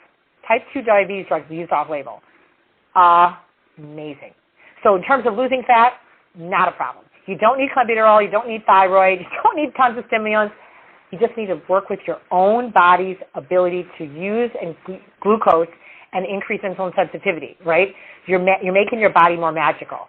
So I really just took science to an out-of-the-box way. You know what I mean? Like when people start using metformin, totally get it. Metformin increases insulin sensitivity. I'm not a big fan of metformin, but I can get why you do it. You know what I mean? I totally can get it. And in the diabetes sense, there's a lot of magic in a lot of these medications that can help with making your body more adapted to losing fat. So that being said, I really kind of minimized the use of just anabolics in general, very minimal, and kind of maximize what I knew about, different types of medications in order to maximize fat burning. You know what I mean? Which I still use to this day. I have no shame in my game to admit that I love semaglutide. I think it's amazing. I prescribed it. I love it. I think it's totally life-changing for diabetes patients, but more so just for your overall health because it lowers myocardial infarction, it lowers visceral fat, increases bone fat, works with the reward system in your brain. So basically what I loved about bodybuilding is how do you use the tools of like out-of-the-box science, which is your anabolics and your crazy concoctions of peptides and, clenbuterol. I mean, clenbuterol is just a beta agonist. I mean, it's an asthma drug, so that we realize kind of creates fight or flight in the body, which can burn fat. I mean, it's pretty genius, Didn't love it, hated it because it raised my blood sugar, but get it. So the point is, the world of bodybuilding is a science. It is a science about how to be fabulous at all costs. And so you just have to kind of weed between what that means to you, because people will die for this sport. I wasn't willing to do that. And I was willing to, though, utilize the science within fat burning and building muscle and what that looks like, and then kind of create the best way that, you can do. None of it's, I mean, what I'm talking about in terms of semaglutide and SGLT2, very good health benefits. But when you talk about anabolics, it's really a game of risk. You've got to check, what's going on. You're increasing your red blood cell counts, you're increasing the thickness of your blood, and you're also changing your lipid levels. Not to mention, you're putting an excess amount of androgens in a female body. So, I mean, if you're okay with that, you know what I mean? And with that comes side effects. I mean, they're hard to deal with, I think, when I'm picking little hairs, it's like, So, yeah, I mean, it's a part of the game. You're going to play it. Just know what keys to play on that keyboard, you know what I mean? That you can walk out feeling good about yourself at the end of the day. Because there is a life after bodybuilding most of the time, or maybe not, you know what I mean? So maybe this is all you decide to do. Well, thank you so much for being honest on that issue and just giving us the 411 on the different things that you used and also what's out there in the market. Again, thank you so much for your honesty and your expertise on that. And speaking of honesty and expertise, type 1 diabetes and diabetes education, just tell the listeners out there what you're doing to get the awareness out in terms of the education with diabetes and specifically type 1 diabetes. Well, I think, by becoming a nurse practitioner and doing what I'm doing and really creating a practice where it's welcoming to treat a disease that most doctors just don't even know what to do with, I am a huge advocate of, type 1s and about out-of-the-box thinking for this disease. There's so much right now in the world of just early basically detection, because type 1 diabetes is not just type 1 diabetes. It comes in 3 phases. There's a 0, there's a 1, and there's a 2, and there's a final 3. So if we can screen our little ones that have, like you and I, we could have been screened, and we had type 1 diabetes many years before we actually were diagnosed. And we could do testing. So if you are listening and you have type 1 diabetes in your family and you have you've had children or offspring, they should be screened. And we're not doing it yet, but I will become an advocate of early screening where we find the GAD antibodies, the insulin antibodies, the zinc transaminase detection, where we are actually finding these occurring in people that eventually will get type 1. And if we do find them occurring, we can actually intervene. And there's new monoclonal antibodies out there that can help prevent the disease. We're sitting on the cusp of maybe one day being able to offset the immune system so that it never fully attacks the beta cell. We're on the cusp of it. Our first medication just came out last year. So my big advocacy is early detection to keep these little babies, these little kids, from ever having to deal with this disease. And hopefully getting the word out about SGLT2s and GLP-1s, especially in the type 1 world. We need further research. We need to be stronger in our peer-reviewed journals about how we feel about basically GLP-1s helping to proliferate the beta cell and keep it strong in these newly diagnosed type 1s that are 5, 6, 7, 10, 11, 12, whatever it is. These are little kids that I hope will never have to deal with what you and I had to deal with, you know what I mean? Even with all the great advances, this disease sucks. It just sucks. So that is my mission, and when I'm done at my clinic, I want to do an outreach. I want to have a place for people to go, for parents to be able to go. And, I can't tell you the amount of people I talked to. My nephew spoke to me about his, we have type 1 diabetes in his family, and his little one is a blood sugar of 208 after a meal. It's not supposed to happen. You know that, and I know that. On a 6-year-old, not supposed to happen. And the doctor's like, well, this is in, suburbia Midwest, Oh, well, we don't, everything looks okay, blah, blah. Yeah, okay. It's not okay, though. You know what I mean? So they don't know how to screen. So I'm, in the midst of speaking to the pediatrician, getting them to an endocrinologist, getting them to know how to screen. Once we have the screening, then we've got to get them to the right people, because there's very few clinics across this country that are doing this type of infusion. But if it was my kid, I don't care where I had to go. 2 weeks of an infusion for 30 minutes every day for 14 days absolutely sucks. I get it. But could prevent the disease for we don't even know how long. If it's 5 years, 10 years, believe me, it's easier than when I was at 12 than if I was 18. And I already knew that I was going to have it, to be able to be more prepared, So, yeah, so this is that's where I'm at with how I feel about, just hopefully one day preventing this disease. That's awesome. And like I said before, the education has improved and is continuing to improve with the research and the medications. And also you mentioned about different infusion treatments. So again, we're just, like you said, we're on the cusp of it, and there's still a lot of work to be done, but we're on, as I said, we're on the mend when it comes to the diabetes education. And I want to talk now just about you being a registered dietitian and a registered nurse. Just tell me some of the things that you've had to go through and the things that you enjoy about being a registered dietitian and a registered nurse. Well, when it comes to being a dietitian, that was the foundation of my career as a bodybuilder. In terms of talking about diet now, it's very exhausting, to be honest with you, because I've done it for so long. It's very frustrating talking to an average person about diet, because they oftentimes just, it's just a very difficult change that they have to make. And I prefer my nursing. I really do. I prefer nursing. I wish I'd honestly done nursing first than before being a registered dietitian. I love the foundation of being a registered dietitian, but in terms of its practicality, oh my God, it's exhausting, because people just, behavior change is a real difficult tackling, demon in people, But that being said, it is what it is, right? So I've moved on, and now I do more diabetes education, which I much more prefer, and nursing. So it's a lot more fun. You know what I mean?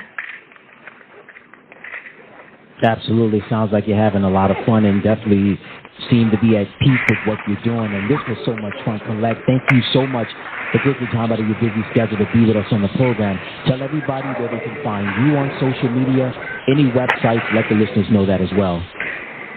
Yes, thank you. So I have my IG, which is ColetteNelson Official, my Facebook, which is Colette Nelson. So the best way to get in touch with me is through my Instagram, and that's ColetteNelson Official, and you can just message me there if you're interested. And I really look forward to, hopefully reaching out to some of you, and especially my type 1 folks out there, and bodybuilders as well. Before I let you go, Colette, I want you to give an inspiring message to all the listeners out there that may feel that they have a lot of obstacles or hurdles that they have to overcome. Do you have any words of encouragement for the listeners out there? Whatever you want to say, the floor is yours. Oh, my gosh. Listen, life is so fleeting. You only have, if we're lucky, 75 years, if we're lucky, right? So maybe we'll be luckier, and maybe it's 80 years, right? That's only 80 summers, 80 falls, 80 winters, 80 birthdays. It's such a short time on this planet. You have got to seize every day and visit life. like to the absolute fullest. Don't waste a day in bed sleeping all day, because there's so much life to live. And if you can dream it, dream it, and just set your mind to what it is that you're passionate about. Figure it out. And it's sometimes it's evolving, but figure it out, make a decision, and just do it. Because this is not a dress rehearsal. There isn't a do-over. This is your one shot. So I just say seize it. Seize the moment every day. Seize it today. Seize it tomorrow. Seize it the next day. And start. Because from the start, you just get there, right? I started 10 years ago, and I got there. But if you never start, you're never going to get there. Best of luck to all of you out there. Live every day like it's your last. As they say, carpe diem, seize the day, right? Yep. Beautiful, right? Mm-hmm, seize the day. Absolutely. Colette, you're right about that. Colette Nelson. Colette, thank you so much for taking time out of your busy schedule to be with us on the program. If ever you want to come back on, just feel free to let us know. Oh, Ed, you've been wonderful. Thank you so much. I really appreciate it. You're welcome. I appreciate you. We'll be back with more right after this. Noise is everywhere. Excessive noise is harmful, linked to sleep deprivation, hearing loss, and heart disease. Should noise be the price we pay for progress? Actually, no. Many noise sources have quieter options. Gas-powered landscaping equipment is obsolete, with battery-powered options greatly reducing noise and air pollution. Audible car alarms are obsolete, with vehicle immobilizers and GPS tracking providing silent anti-theft technologies. Quieter backup warning sounds are available, and adjustable directional sounds are less intrusive. So what can you do to reduce noise levels? Talk to store and building managers about safe sound levels. Work with elected officials and the police to strengthen noise enforcement. Join Noise Free America, a coalition to promote quiet. Okay, round two. Name something that's not boring. A laundry? Ooh, a book club. Computer solitaire, huh? Ah, sorry, we were looking for Chumba Casino.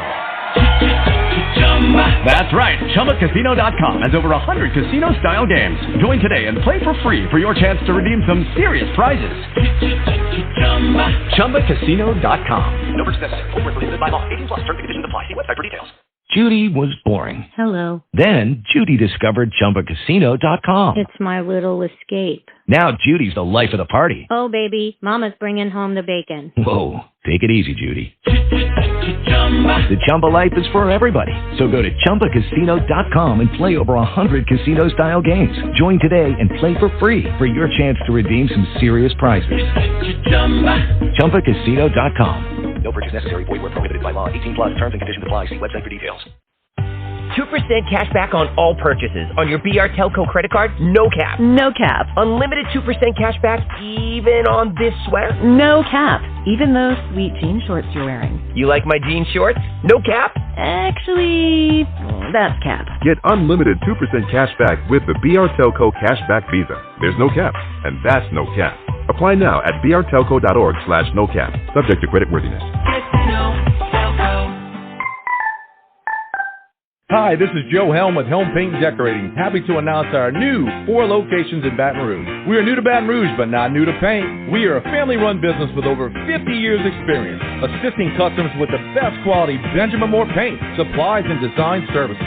We also offer free, fast delivery and expert color matching. Call or stop by any of our locations on Perkins, Jones Creek, Highland, or Choctaw, or shop us online at helmpaint.com. Helm Paint and Supply. Helm, yeah. Order like a champ at Raising Cane's. With tailgates of hand-battered chicken fingers and cane sauce, and jugs of freshly made tea and lemonade, you can guarantee victory for every game day meal. Order online or on our app. Raising Cane's chicken fingers. One love. Go Tigers. Built upon a solid foundation of cast iron and steel, the Kubota LO1 Series is part of our tractor lineup, rated #1 in durability and owner experience. They feature powerful Kubota diesel engines and easy operation. The durable Kubota LO1 series. Talk to your local Kubota dealer today to schedule a demo. Go to KubotaUSA.com for full disclaimer. M&L Industries, on the web at mling.net. Check out the great savings throughout the store at Albertsons. This week at Albertsons, get USDA Choice Boneless Chuck Roast for $3.99 per pound and General Mills cereal or Nature's Valley granola bars for $1.99 each when you buy 3. Visit Albertsons.com for more deals. 2% cash back on all purchases. On your BR Telco credit card, no cap. No cap. Unlimited 2% cash back even on this sweater. No cap. Even those sweet jean shorts you're wearing. You like my jean shorts? No cap. Actually, that's cap. Get unlimited 2% cash back with the BR Telco Cashback Visa. There's no cap, and that's no cap. Apply now at brtelco.org/no-cap. Subject to creditworthiness. Hello, this is the BR Telco operator. How can I assist you today? Hey, can you tell me why I should bank at BR Telco? Well, I don't mean to spin the street yarn, but you'd be a monkey's uncle not to bank with us. We do everything the big banks do, plus we've been in the community for over 85 years, and your money stays here in the community, not Wall Street. Any other questions? Sure, yeah. Could you connect me with Anita Bass, please? I'm not falling for that one again. Find out all the reasons you should get to know Telco at brtelco.org. Federally issued by NCUA. 2% cash back on all purchases. On your BR Telco credit card, no cap. No cap. Unlimited 2% cash back even on this sweater. No cap. Even those sweet jean shorts you're wearing. You like my jean shorts? No cap. Actually, that's cap. Get unlimited 2% cash back with the BR Telco Cashback Visa. There's no cap, and that's no cap. Apply now at brtelco.org/no-cap. Subject to creditworthiness. Lucky Land Casino, asking people, what's the weirdest place you've gotten lucky? Lucky? In line at the deli, I guess? Aha, in my dentist's office. More than once, actually. Do I have to say? Yes, you do. In the car before my kid's PTA meeting. Really? Yes. Excuse me, what's the weirdest place you've gotten lucky? I never win and tell. Well, there you have it. You can get lucky anywhere, playing at LuckyLandSlots.com. Play for free right now. Are you feeling lucky? No purchase necessary. Void where prohibited by law. 18+. Terms and conditions apply. See website for details. Hi, this is Joe Helm with Helm Paint and Decorating. Happy to announce our new 4 locations in Baton Rouge. We are new to Baton Rouge, but not new to paint. We are a family-run business with over 50 years experience, assisting customers with the best quality Benjamin Moore paint, supplies, and design services. We also offer free, fast delivery and expert color matching. Call or stop by any of our locations on Perkins, Jones Creek, Highland, or Choctaw, or shop us online at helmpaint.com. Helm Paint and Supply. Helm, yeah. 'Tis the season for chicken fingers at Raising Cane's. Warm up with cooked-to-order chicken fingers, crispy crinkle-cut fries, Texas toast, and the real source of holiday magic, cane sauce. Happy holidays from Raising Cane's Chicken Fingers. One love. 'Tis the season for chicken fingers at Raising Cane's. Warm up with hand-battered cooked-to-order chicken fingers, crispy crinkle-cut fries, garlicky buttered Texas toast, and the real source of holiday magic, cane sauce. And while you're treating yourself, don't forget to treat everyone on your list to Cane's gift cards and New York City-inspired plush puppies that benefit pet organizations. Happy holidays from Raising Cane's Chicken Fingers. One love. Lucky Land Casino, asking people, what's the weirdest place you've gotten lucky? Lucky? In line at the deli, I guess? Aha, in my dentist's office. More than once, actually. Do I have to say? Yes, you do. In the car before my kid's PTA meeting. Really? Yes. Excuse me, what's the weirdest place you've gotten lucky? I never win and tell. Well, there you have it. You can get lucky anywhere, playing at LuckyLandSlots.com. Play for free right now. Are you feeling lucky? No purchase necessary. Void where prohibited by law. 18+. Terms and conditions apply. See website for details. Okay, round 2. Name something that's not boring. Laundry? Oh, a book club. Computer solitaire, huh? Ah, sorry, we were looking for Chumba Casino. That's right. ChumbaCasino.com has over 100 casino-style games. Join today and play for free for your chance to redeem some serious prizes. ChumbaCasino.com. No purchase necessary. Void where prohibited by law. 18+. Terms and conditions apply. See website for details. Hi, this is Joe Helm with Helm Paint and Decorating. Happy to announce our new 4 locations in Baton Rouge. We are new to Baton Rouge, but not new to paint. We are a family-run business with over 50 years experience, assisting customers with the best quality Benjamin Moore paint, supplies, and design services. We also offer free, fast delivery and expert color matching. Call or stop by any of our locations on Perkins, Jones Creek, Highland, or Choctaw, or shop us online at helmpaint.com. Helm Paint and Supply. Helm, yeah. We hope you've enjoyed this episode of the Best of the Robinson Show. Until next time, so long, everyone. 'Tis the season for chicken fingers at Raising Cane's. Warm up with cooked-to-order chicken fingers, crispy crinkle-cut fries, Texas toast, and the real source of holiday magic, cane sauce. Happy holidays from Raising Cane's Chicken Fingers. One love. There's a Honda for every holiday adventure. Whether it's a ski trip and an available all-wheel drive Pilot, delivering presents in a rugged Passport, or hauling a few toys for yourself in a powerful Ridgeline, find your new Honda during Happy Honda Days. For a limited time, well-qualified buyers can get a 2.9% APR on a 2023 Honda Passport, a 3.9% APR on a 2024 Pilot, and a 0.9% APR on a 2023 Ridgeline. For more details, contact your Louisiana Honda dealer today. See dealer for financing details. With the Lucky Land Slots, you can get lucky just about anywhere. This is your captain speaking. We've got clear runway and the weather's fine, but we're just going to circle up here a while and get lucky. No, nothing like that. It's just these cash prizes add up quick. So I suggest you sit back, keep your tray table upright, and start getting lucky. Play for free at LuckyLandSlots.com. Are you feeling lucky? No purchase necessary. Void where prohibited by law. 18 plus terms and conditions apply. See website for details. 'Tis the season for chicken fingers at Raising Cane's. Warm up with cooked-to-order chicken fingers, crispy crinkle-cut fries, Texas toast, and the real source of holiday magic, cane sauce. Happy holidays from Raising Cane's Chicken Fingers. One love. Hello, it is Ryan, and I was on a flight the other day playing one of my favorite social spin slot games on ChumbaCasino.com. I looked over at the person sitting next to me, and you know what they were doing? They were also playing Chumba Casino. Coincidence? I think not. Everybody's loving having fun with it. Chumba Casino is home to hundreds of casino-style games that you can play for free anytime, anywhere, even at 30,000 feet. So sign up now at ChumbaCasino.com to claim your free welcome bonus. That's ChumbaCasino.com and live the Chumba life. No purchase necessary. VGW. Void where prohibited by law. See terms and conditions. 18 plus. No pierdas tiempo con Internet 5G residencial de T-Mobile. Cámbiate a Cox Internet con velocidades de descarga 2 veces más rápidas que Internet 5G residencial de T-Mobile durante horas pico. Visita cox.com/5G en casa para conocer más. T-Mobile 5G home internet can leave you with slower speeds during its busiest hours. Why deal with that? Switch to Cox Internet with 2 times faster download speeds than T-Mobile 5G home internet during peak hours. Visit cox.com/5G home to learn more.